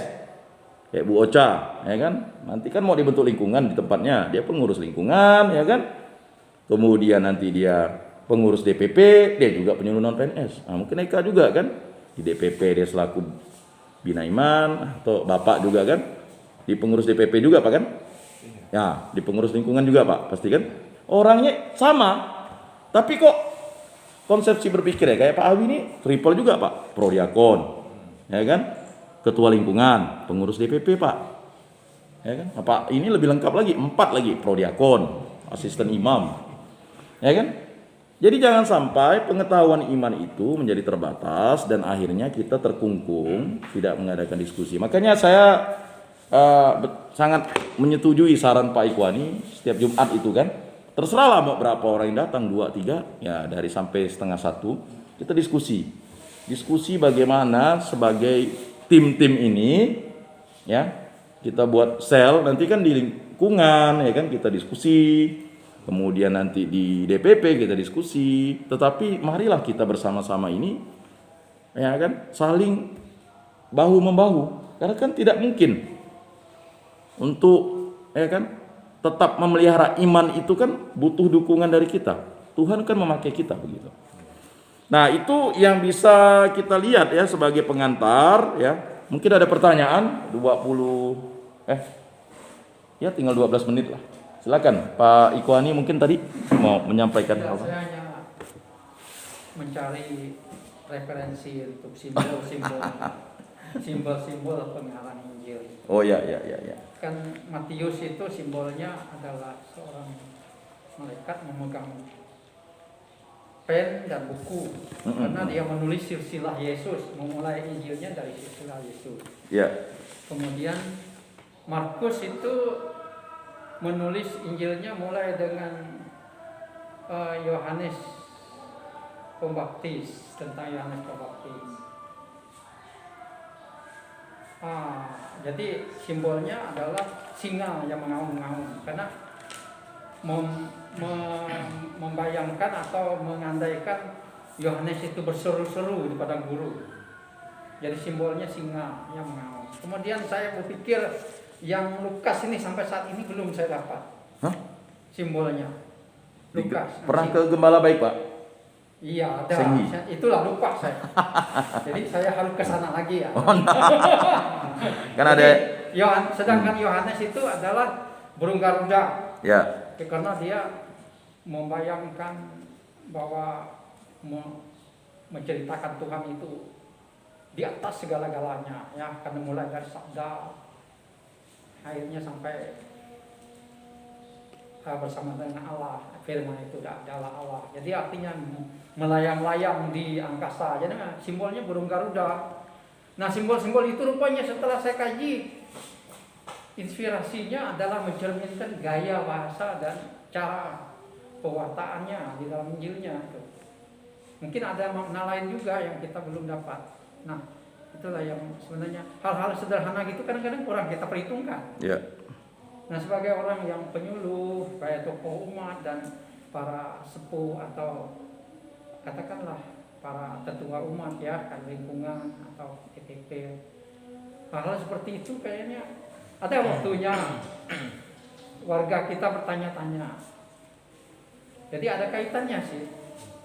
Makanya memang setelah ada tua gini baru kita berpikir menemukan, oh, rupanya belajar itu tidak hanya benar kata Pak Iyas, tidak mengupaskan tentang penafsiran Alkitab di dalam ayat itu saja. Jadi harus ditelusuri kronologis, historis dan sebagainya, ya. Saya pikir itu mendewasakan kita. Makanya saya berterima kasih dengan adanya suatu forum kita ini, paling tidak membuat kita lebih duluan tahu dari orang yang belum membaca, ya, bukan berarti orang bodoh, ya. Jadi kita ini semuanya potensial, tapi cuma siapa yang duluan membaca. Terima kasih. Itu aja, Pak. Baik, Pak. Tadi yang belum tahu tuh simbol apa, Pak? Lukas. Oh, nah Markus itu dilambangkan dengan singa bersayap, Pak. Ya. Ya, betul. Ya, kemudian Naum, ya. ya. Kalau Matius itu dia jelas dilambangkan dengan seorang manusia ilahi. Ya, yang Ya. sedang memegang. Ya, manusia ilahi dia. Ya kan, kalau Markus itu dilambangkan dengan singa bersayap. Itu referensinya dari Nabi Yesaya, Pak. Ya. Ya. Oh, ya. Kemudian lembu bersayap itu melambangkan Santo Lukas. Oh, betul. Persembahan Zakaria, Ya. betul. Lembu. Karena itu berdasarkan ya Lembu Ya. saya. Zakaria tadi, ya. Betul. Kemudian kalau Yohanes itu dilambangkan dengan Raja Wali terbang. Ya, burung Garuda. Ini nanti bisa dibaca lah itu ya. Mungkin ada lagi, Pak? Silakan, Pak. Kita Makasih. ya silakan, Pak. Saya lupa, Pak, namanya, Pak. Oh ya, nama saya Pak Paulinus Oton. Iya, Paul atau Pak Oton. Iya, Saya dari MRPD ya. Ya. Ya. Saya mungkin paling baru lah mungkin di antara kawan-kawan di sini ya. Tapi paling senior, Pak. Enggak juga, kita sama-sama belajar ya. Iya. Cuman senanglah kita ini bisa bersama ya. Ya. Tadi menyikapi apa yang sudah disampaikan oleh Bapak tadi memang cukup luar biasa. Kemudian Pak Ikwani, Pak. Iya, betul. Nah, kemudian kita melihat juga bahwa di tengah-tengah umat ya secara umum ya, umat Katolik gitu. Kadangkala hal-hal yang sangat prinsip tetapi kita tidak mengerti gitu. Ya. Makanya berbahagia sekali kita bisa datang ke sini untuk mendengarkan. Ya, memang Alkitab sudah ada. Kalau itu masalahnya sih bukan tidak tahu karena kita malas membaca. Sebenarnya orang itu tidak bodoh. Orang itu pintar semua, cuma dia malas membaca gitu kan. Ya. Nah, cuman itulah termasuk saya, Pak. Nah, cuman itu tadi mungkin dengan forum seperti ini bukan hanya di sini saja, Pak. Betul. Kalau bisa nanti di paroki-paroki Betul. yang lain, pencerahan namanya kan, yang minimal kan kita tahu kan, misalnya pengarang Injil ini ada 4 misalnya, kok sejarahnya seperti apa itu ini dan sebagainya. Karena iman itu kan bukan hanya bertumbuh dari Injil kan, atau bertumbuh kita percaya kepada Tuhan Yesus saja, tapi adalah landasan dasar yang menyebabkan kita percaya iman kita bertumbuh. Ini sih hanya sekadar saran aja sih, Pak. Iya, terima kasih. Masukan aja gitu kan. Mungkin untuk pengetahuannya ya mungkin seperti ini tadi kita belajar bersama dan sebagainya. Saya juga banyak yang tidak tahu tadi. Ya, jadi tahu juga gitu kan. Bersyukurlah bisa hadir di sini. Ya, baik, terima kasih Pak Paulinus Oton. Selanjutnya silakan masing-masing lah. Ya kan, kita ini kan mendalami. Silakan Pak Awi. Sebagai senior kita nih. Senior tapi tidak banyak tahu. memang sudah tua tapi tidak banyak tahu. Saya mungkin tidak mengupas Injilnya, tapi mengucapkan terima kasih atas segala masukan. Ya. Mudah-mudahan ini bisa sering-sering kita laksanakan. Gitu kan? Ya pasti Pak, setiap Supaya, Jumat nanti. Makin sering mendengar, makin tambah pengalaman, kan? Tambah pengetahuan, sehingga menjadi banyak tahu. Ya, saya sendiri memang ya udah tua sih, jarang ikut yang begini kan, jadi kurang begitu paham. Ya. Ya, seperti di pedalaman kitab suci, di lingkungan itu kan, karena kita juga bukan bidang kita kan, sebenarnya Injil ini kan bukan dari pendidikan agama kan, Ya. tentu mengalami kekurangan. Maka saya pikir ya kalau bisa ikut ini ya lebih baik, ke Ya. depan bisa lebih memahami itu. Mungkin itu ya. Terima kasih Pak Awi. Silakan Eka sebagai pembina iman anak bisa menyampaikan. Nanti kan kita akan konsisten ini kan. Tidak hanya dilakukan di BMJ, mungkin di Stella Maris ya kan. Mungkin artinya kita saling kolaborasi dan sebagainya kan begitu. Mungkin nanti itu per paroki ini Boleh, Pak. satu badan himpunan gitu loh, untuk ya paling tidak penyuluh lah gitu kan, yang artinya membantu imam juga untuk memberikan pencerahan penerangan kepada umat, ya enggak kan, misalnya contoh diadakan rekoleksi begitu Ya. kan, dianukan atau karet redka atau apakah namanya kan, sehingga hal-hal seperti ini bukan hanya sekadar isi Injil aja yang dikupas gitu, tetapi Betul. sejarah gereja berbentuk itu dan sebagainya sehingga lengkap gitu loh. Jadi Ya. kita tahu itu bukan hanya tahu di tengah gitu, tapi di awal sampai di akhir. Ya. Baik. Mungkin ini kawan saya nih sekolah minggu. Sekolah minggu Miss Dinar sama-sama dulu. Tidak itu menghilang. Saya taunya tiba-tiba waktu wawancara muncul lagi. Ya silakan. Ya, saya juga mau berterima kasih karena ada forum seperti ini. Jadi banyak belajar. Dulu saya pernah membaca kitab suci dari Perjanjian Lama sampai Perjanjian Baru, cuman ya saya tidak mengerti gitu. Jadi asal baca saja gitu kan. Jadi yang mungkin dengan kegiatan seperti ini ya mungkin bisa dipahami. Ya, saling menguatkan lah ya. Ya. Bu, silakan Bu. Sama juga seperti yang lain. SAG Bu ya sebenarnya. Ya, Salah. agak gaul sih Pak. Sarjana. Sarjana agak gaul. Ya, saya juga berterima kasih dengan adanya kegiatan ini. Saya juga baru bergabung. Ya. Saya juga masih baru ikut yang penyuluhan PNS ini. Ya, saya juga masih belajar dengan teman-teman yang lain. Jadi dengan adanya kegiatan ini, saya juga merasa bahwa dari yang awalnya saya juga tidak tahu, belum memahami kitab suci, tapi dengan ada ini sepertinya lebih rajin lagi.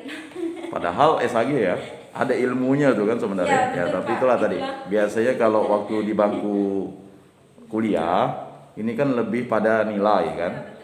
Nah, akhirnya lupa dengan esensi sebenarnya. Nah, ini yang juga kita Ada memang semua sih, kita dulu ada mau Injil refresh ya. Sinoptik, ada semua. Iya, Injil Sinoptik, kemudian surat-surat Perjanjian Baru ya. Iya. Injil Yohanes sendiri tuh kalau belajarnya. Iya, Ya. ada juga, Pak. Itulah penyakitnya tadi itu lupa. Kalau udah punya istri, punya suami pasti lupa. Pengaruh umur juga ya. Ya, baik, terima kasih Bu. Selanjutnya Bu Ocha. Saya kurang lebih apa yang mau saya sampaikan. Pengalaman pribadi saya sebenarnya, saya ini sedang dalam sebelum ini sih, sebelum setahun yang lalu sebenarnya ini udah putaran kedua. Saya memang termasuk bandel ya. Kami itu sebenarnya ada satu grup membaca kitab suci namanya. Ya. Ada beberapa teman yang Bible study kan? bukan. Bukan. 312 hari membaca kitab suci. Oh, 312. Jadi kita harus tuntas selama itu gitu kan. Tapi memang terus terang saja saya tuh sering bolong. Kadang pernah bolongnya sampai 1 bulan. Bayangkan saya harus kejar kan, kadang-kadang nggak saya kejar. Nah, jadi di situ tuh sebenarnya kalau saya bilang kerinduan untuk itu tuh sudah ada sejak, katakanlah misal sekarang kan umur saya 42 nih, sebenarnya kayak dari umur 38, 39 udah ada kerinduan Pak, sebelum jadi sekarang lagi ini kan penyuluh. Sekarang udah berapa Bu usia? Penyuluh non PNS sekarang kan baru lulus kan. Sekarang berapa Bu? Yang sekarang kan 42. Oh, masih muda. Ya, jadi sekitar 3 tahun yang lalu, artinya kan 39 gitu lah ya. Itu tuh sudah ada kayak, aduh gitu kan, pengen kita suci ini. Saya memang tidak sentuh. Dulu tuh memang jarang lah, paling tiap minggu dengar gitu kan Pak. Jadi makanya saya ikut grup itu Oh, gitu. iya. Nah tapi mungkin ada hikmahnya juga kan dengan ikut grup itu tuh artinya sekarang dihadapkan pada situasi kayak sekarang ini, saya tidak terlalu kaget.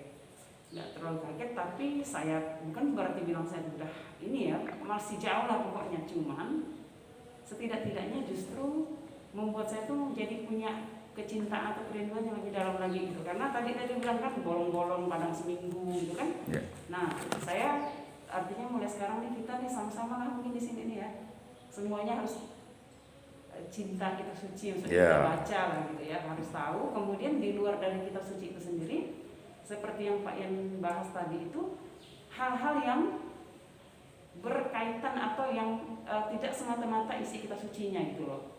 Ilmu-ilmu yang jangan sampai gaptek kitab suci tadi dibilang kan, seperti itu. Jadi bersyukur sekali pada kesempatan hari ini bisa berkumpul gitu. Jadi saya sangat percaya seperti tertulis di kitab suci, banyak yang dipilih ya, tapi sedikit banyak yang terpanggil, sedikit yang dipilih gitu kan. Jadi ya kalau misalkan pertemuan semacam ini kalau dia punya kerinduan, tidak perlu merasa dia tidak perlu merasa bahwa kayak pertemuan itu berat lah gitu ya Pak Ya, ya, ya. berangkat gitu. Kita malah punya apa? Jangan hanya judulnya jadi penyuluh agama gitu kan. Malah yang seperti ini nih harus memang dari hati nurani kita tuh punya panggilan untuk mau gitu. Jadi bukan maaf kata, maaf nih kalau saya agak saklek sedikit ya. Untuk saya sendiri, dosa untuk orang lain lah. Janganlah hanya karena honornya ada gitu kan lalu kita ini gitu. Tapi terlebih daripada itu benar Pak yang bilang, pertanggungjawaban kita di sana nanti sama Tuhan, itulah yang paling kita isi gitu kan. Ya. Kita sekarang itu aja sih Pak. Baik, terima kasih Bu Ocha, sangat menguatkan sekali. Pak Simpson, silakan. Ya, kalau saya secara pribadi, ini ada kaitannya dengan apa? Saya tugas di lingkungan ya. Kalau sebelumnya mungkin sebelum ini kan saya sekretaris di lingkungan, dan kalau untuk yang namanya bisa di lingkungan, ya sudah cukup sering ya kita kadang kolaborasi kan, kadang gantian kan juga kan. Terus kalau selama jadi sekretaris selama 3 tahun, selama 6 tahun saya jadi sekretaris di Anas ya. Mungkin lingkungan tanpa kita ketebah ya. Tidak pernah, tapi setelah Iya itu juga. tidak pernah kan kita siapapun paling yang pernah, pokoknya tak pernah lah ya. Itu kita paling ada Pak Vincent ya. Bukan Pak Vincent, Pak Singlip. Karena mungkin dia perlihatkan pada sekali. Seterusnya setelah saya menjadi ketua lingkungan, ada beberapa kali misal lingkungan saya belajar ya semampu saya ya. Terus sekarang setelah menjadi penyuluh lingkungan, penyuluh agama, penyuluh agama, ya saya akan berusaha depannya dengan ya setiap kali kita lingkungan ya ada baiknya ya itu tadi semampu kita lah ya, bukan apa yang namanya walaupun kita sama-sama belajar ya. Nah itu aja juga. Dan ada satu pertanyaan saya Pak. Selama ini kan kami kalau bisa kan waktu jadi rektor, apakah sempat dikerjakan oleh saya bacaan Injil itu pada intinya kan ada 4 pengirim Injil, Matius, Markus, Lukas, Yohanes ya. Tapi intinya hanya Matius, Markus, Lukas saja gitu ya. Sedangkan Yohanes tidak pernah saya dengar gitu kan. Ya untuk Injil yang bacaan tahun A, tahun B, tahun C. Ya, Matius, Markus, Lukas saja. Yang ini yang saya dengar gitu kan. Sedangkan Yohanes apakah saya salah atau gimana? Tidak pernah. Itu hubungannya bagaimana tuh? Ada tahunnya ya. Tahun A, tahun B, tahun C. Tadi udah saya jelaskan tadi di awal itu. Oh ya. Kalau Injil Yohanes itu pasti dibacakan Pak di antara tahun A, tahun B, tahun C. Karena itu Injil iman, itu dia itu merupakan suatu jawaban bagaimana umat Kristen perdana itu yang sudah goyang diperkuat kembali oleh Injil Yohanes. Jadi makanya Injil Yohanes itu ditaruhnya keempat sebagai Injil yang tetap pasti dibacakan di tahun A, tahun B, tahun C. Jadi seperti itu. Nanti Bapak akan lihat itu misalnya dekat-dekat masa Advent, masa biasa masa Paskah ya kan. Nah, kemudian dia tema-tema khusus ya sama Jadi seperti kan itu. agak berbeda dengan Matius, Markus, Lukas ya. Ya karena kalau Matius, Markus, Lukas kan tadi sinoptik tadi itu, ya kan. Artinya dia memiliki yang namanya ya keunikan, ya bersumber, saling tergantung dan saling menggantung namanya, ya kan. Tapi itu tadi. Nah, nanti setelah pertemuan ini nanti saya serahkan fotokopinya Pak. Nanti supaya kita punya referensi. Kan nanti kan kita mau menyampaikan itu. Kan tidak mungkin tidak langsung Pak ya. Nanti saya fotokopi bisa diperbanyak sehingga di lingkungan atau di komunitas Bapak di binaan. Walaupun anak-anak juga pelan-pelan lah ceritakannya. Oh ini Markus, Lukas. Karena kalau kita ngajarkan mewartakan kitab suci tidak dari anak-anak, anak-anak itu nanti lalu ya itu tadi saya katakan kalau salah kita ya kan ini Anda ini bertanggung jawab terhadap iman anak, iman remaja, iman orang muda tuh seumur hidup loh. Ya kan? Mungkin Pak Ikhwani yang sudah makan asam garam ya, pelayanan. Dulu Pak Ikhwani ngajar begini, pasti begitu Pak ya. Yang Bapak temukan murid-murid kan? Atau kalau tidak dalam pembicaraan kan? Pak Ikhwani dulu ngajarkan saya bapak kami misalnya. Atau misalnya Eka nanti kan. Ini Bu Eka nih yang dulu ngajarkan saya bapak kami kan. Padahal yang ngajarkan bapak kami Tuhan Yesus kan. Tapi kan Ibu Eka yang disebut. Ya itu tadi saya katakan. Kita ketergantungan dari para rasul terus ke para murid ya kan. Terus ke kita kan sampai ke sekarang ini kan. Ada misionaris sampai ke kita kan begitu. Dan kita kan saling mentransfer itu gitu, transfer knowledge. Nah, saya berharap kita sebagai umat Katolik jangan yang memiliki pengetahuan itu menyimpannya saja. Banyak nih sebenarnya umat Katolik yang berpotensi, ya kan? Tapi mengapa tidak, ya kan, membuat forum-forum misalnya, ya dia menguasai ilmu sakramentologi misalnya kan? Marilah, ya kan, setiap apa di paroki, ya mari begitu. Ya kan? Saya jadi teringat dengan satu ini sekedar untuk intermezzo. Ya, enggak apa-apa. Sederhana tapi menyentuh gitu ada makna. Ingat saya waktu itu anak saya baru TK. Tiap hari kami ajak dia untuk mencintai berdoa. Lalu tiap berdoa itu doa Bapa Kami. Lalu suatu hari dia tidak ikut berdoa tapi memperhatikan muka saya dengan namanya. Kenapa dia tidak ikut berdoa? Kok doanya Bapak Kami terus katanya, tidak Mama Kami katanya. Lalu ya, ada dia tanya, kita di gereja pakai Bapak Kami, tapi di pasar tadi saya dengar orang tuh bilang Allah Ma katanya. Bukan Bapak Kami, bukan Allah Bapak yang awalnya Allah Bapak. Di pasar tuh Allah Ma katanya. Saya kembali teringat dengan apa yang kata Pak Ian tuh. Kita ngomong sederhana, tapi anak tuh rekam. Iya. Itulah. Rupanya benar tiap hari dengar orang di pasar yang non Kristiani. Ya, jangankan orang non Kristiani, kita juga Allah Ma katakan, bukan Allah Bapak. Jadi rupanya direkamnya. Lalu dia tanya apa perbedaannya. Pertanyaannya sederhana, Tapi sangat berat. tetapi menjelaskannya perlu suatu sedikit keilmuan. Sedangkan anak TK ini tak ngerti, ya itu bingung. Nah, caranya menjelaskannya itu yang sulit. Tapi sebenarnya jawaban yang mudah. Cara menjelaskannya betul karena sesuaikan dengan Usia. situasi, usia, karakter, jiwa, dan fase perkembangan. Itu yang juga bagian dari tanggung jawab kita sebagai penyuluh. Karena kadang-kadang dia di lingkungan umat yang dewasa pun sering bertanya. Mulai goyah, Pak, saya sering ditanya orang di sekolah. Kami ini guru, sama-sama orang Kristen, tapi saya sendiri orang Katolik. Di sana tuh orang Protestan lebih banyak, Islam lebih banyak. Lalu mereka nanya, orang Katolik itu kok kayaknya tidak ada kemajuannya ya? Kok tidak pernah membela, tidak pernah gencar gitu.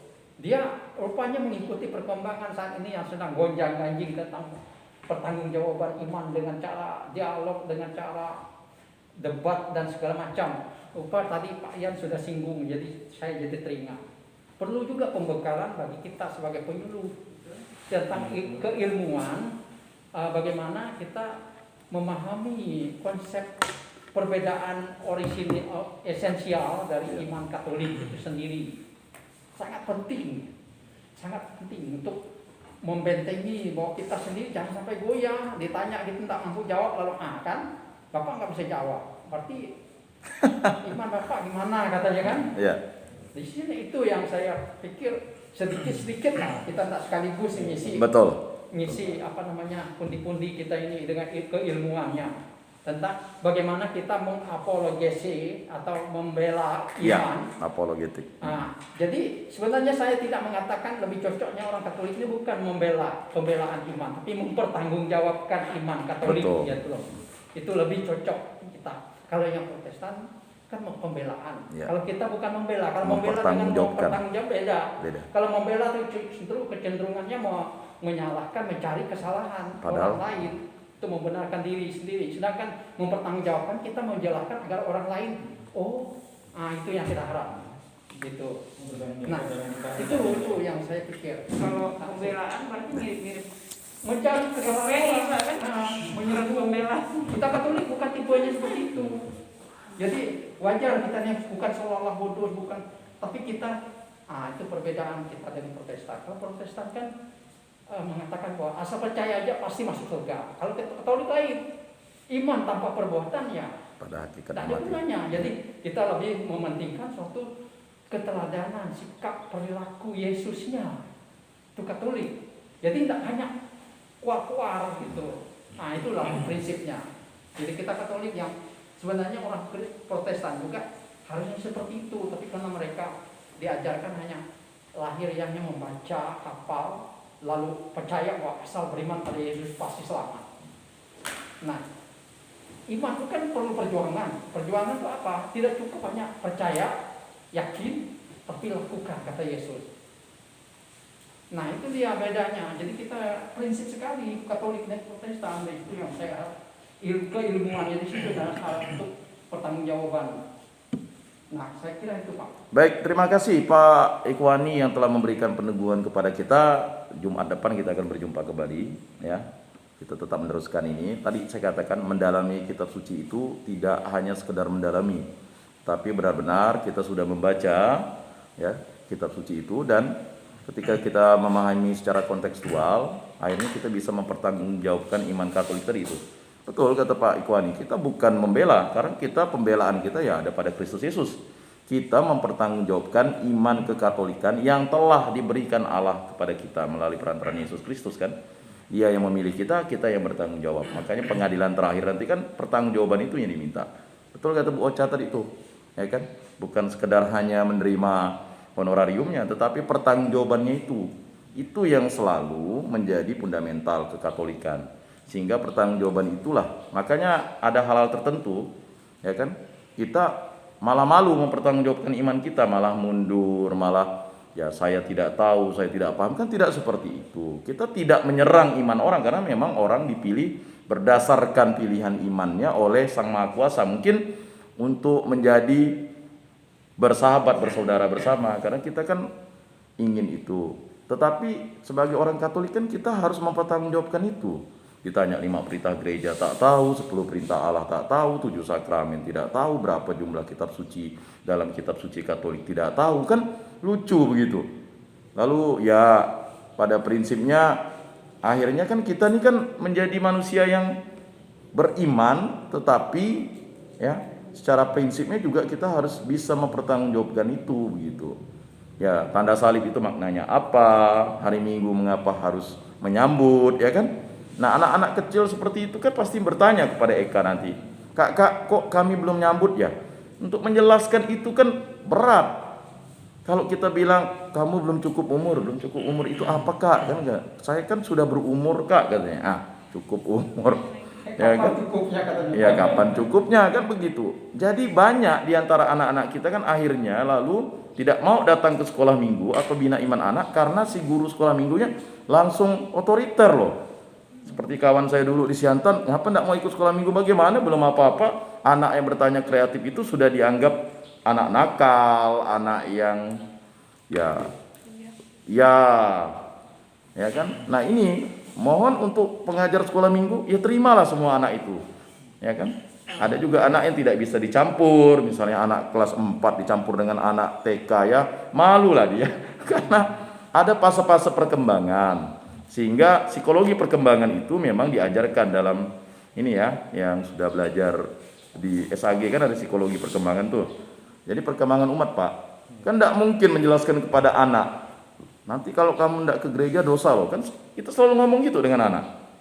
Sehingga ketika dia besar, ya kan, paling tidak ke gereja apa dosa gitu. Nanti minta ampun ya kepada Tuhan Yesus, selesai.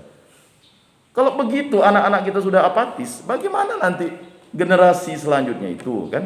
Ya wajar di Eropa itu semakin menurun karena ya itu tadi, orang tua tidak lagi memberikan pemahaman dan keteladanan pelayanan yang prima, ya kan? Dia hanya berdasarkan sistem pendidikan. Oke, itu baik. Tetapi apakah sistem pendidikan menjamin? Itu kan hanya menjamin di dunia, ya kan? Nanti di alam akhirat apakah itu menjamin kan? Nah, pertanggungjawaban iman itu kan diminta, dituntut bukan karena kita bisa melaksanakan hal-hal yang diharapkan, tetapi hal-hal yang mesti dilaksanakan. Nah, kan begitu. Nah, itu dua hal yang berbeda. Kita ini kan selalu mengharapkan yang baik, tapi tidak melaksanakan yang baik. Contoh misalnya, ya kan? Ya, mengharapkan tidak terpapar COVID, tapi tidak menggunakan masker. Itu kan sama juga tidak menggunakan akal sehat. Ya kan? Mengharapkan untuk selamat di jalan, tapi tidak menggunakan helm, tidak menggunakan sabuk pengaman, mengendarai sepeda motor kecepatannya di atas rata-rata, ya kan? Tidak memiliki rem ya. Nah, ini yang dimaksud memiliki iman itu juga itu harus memiliki semuanya begitu, Bang. Ya kan? Memang kita membaca kitab suci, baca terus kitab suci kan, tetapi ketika diminta pertanggungjawabannya untuk keteladanan, ujung-ujungnya kita sulit untuk bergerak dari itu. Memang ada ayatnya, tapi kita tidak melaksanakan ayat itu. Nah, ini yang diminta kecaman Yesus kepada ahli-ahli Taurat. Kuk yang berat kamu kasih ke orang, sedangkan yang ringan-ringan kamu ya kan, yang kamu pakai kan begitu. Nah, ini sering kita lakukan. Kita suruh orang berbuat baik, ya kan? Tetapi untuk melaksanakan perbuatan baik itu kan berat. Berdoa itu kan melaksanakan sesuatu yang baik. Tetapi itu berat. Berat apa kalau kita tidak berdoa? Ya kan? Nah, ini memang mari kita bersama-sama bertumbuh ya, Bapak Ibu, saudara-saudari yang terkasih. Ya, kalau kita menunggu imam ya atau menunggu pastor, menunggu suster, bruder untuk menjelaskan ini kan rasanya terlalu naif lah kita. Ya. Kita kekurangan itu yang akan menambahkannya Tuhan Yesus kan begitu. Nah, jadi seperti itu. Baik, terima kasih atas partisipasi. Saya mengharapkan semakin banyak yang terlibat karena pengembalaan ini kan, tugas ini kan kita membantu tugas gembala, tugas dari Bapak Uskup, tugas dari pastor ya. Karena kalau pastor kan udah pasti, liturgia itu pasti karena dia yang bisa mengkonsentrat. Sekali lagi, gereja Katolik tanpa imam itu bukan gereja Katolik. Ya kan? Sedangkan pada kerikma ya memang tetap kita harus sesuai dengan ajaran iman Katolik. Kitab suci, tradisi suci, kemudian magisterium kan. Tetapi kan ironis ketika kita yang memiliki pengetahuan, yang sudah belajar ilmunya, tidak mentransfer itu kepada saudara-saudari kita, anak-anak kita, istri kita, suami kita, saudara kita dan semuanya. Nah, jadi itu pertanggungjawaban itu. Terima kasih Pak Ikhwani yang telah memiliki kata kunci. Kata kunci, Bu Ocha tadi bilang pertanggungjawaban juga. Ya memang pertanggungjawaban lah yang kita, makanya kita bertanggung jawab, kita harus mencari jawaban bersama Ya kan? Karena inspirasi Roh Kudus itu pasti ada dalam setiap diri kita. Ya kan? Jadi karena kita diberikan berkat yang sama, baptisan yang sama, 1 talenta sebenarnya kan semuanya kita kasih upah kan 1 talenta kan. Itu kan hak Allah, kan hanya kasih. Yang duluan tahu ya kan? Yang duluan baca pun nanti dapatnya tetap 1 talenta. Yang nanti datang terakhir pun 1 talenta. Ya, itulah keadilan kata Yesus, bahwa firman dan sabda itu ya tetap dirinya itu yang satu, begitu. Baik Bapak Ibu Saudara-saudari, marilah kita tutup dalam doa. Dalam nama Bapa dan Putra dan Roh Kudus, amin. Bapa yang bertata di dalam surga, terima kasih atas pengajaran-Mu sehingga kami dimungkinkan untuk bersama-sama pada hari ini berjumpa bersama saudara-saudari seiman. Biarlah Roh Kudus-Mu selalu menerangi pikiran kami sehingga kami dapat memahami sabda dan firman-Mu dalam hati kami, dan sehingga kami mampu mewartakan itu seturut kehendak-Mu. Bimbinglah kami agar kami dimampukan untuk menjadi pribadi yang selalu dapat melayani seturut kehendak-Mu. Dan berkatilah keluarga kami, berkatilah orang-orang yang kami layani, sehingga kami dapat bersatu padu, hidup rukun, damai, dan sejahtera. Bapa yang bertata di dalam surga, kami akan pulang ke rumah kami masing-masing. Lindungilah kami agar selamat sampai ke rumah kami masing-masing, dan juga beraktivitas turut kehendak-Mu. Semua dan ini kami serahkan dengan perantaraan Tuhan kami Yesus Kristus yang hidup dan meraja kini dan sepanjang segala masa. Amin. Dalam nama Bapa dan Putra dan Roh Kudus. Amin. Salam kasih, damai, dan sejahtera. Tuhan memberkati, menyertai, dan melindungi. Amin. Salam. Halo, terima kasih Pak.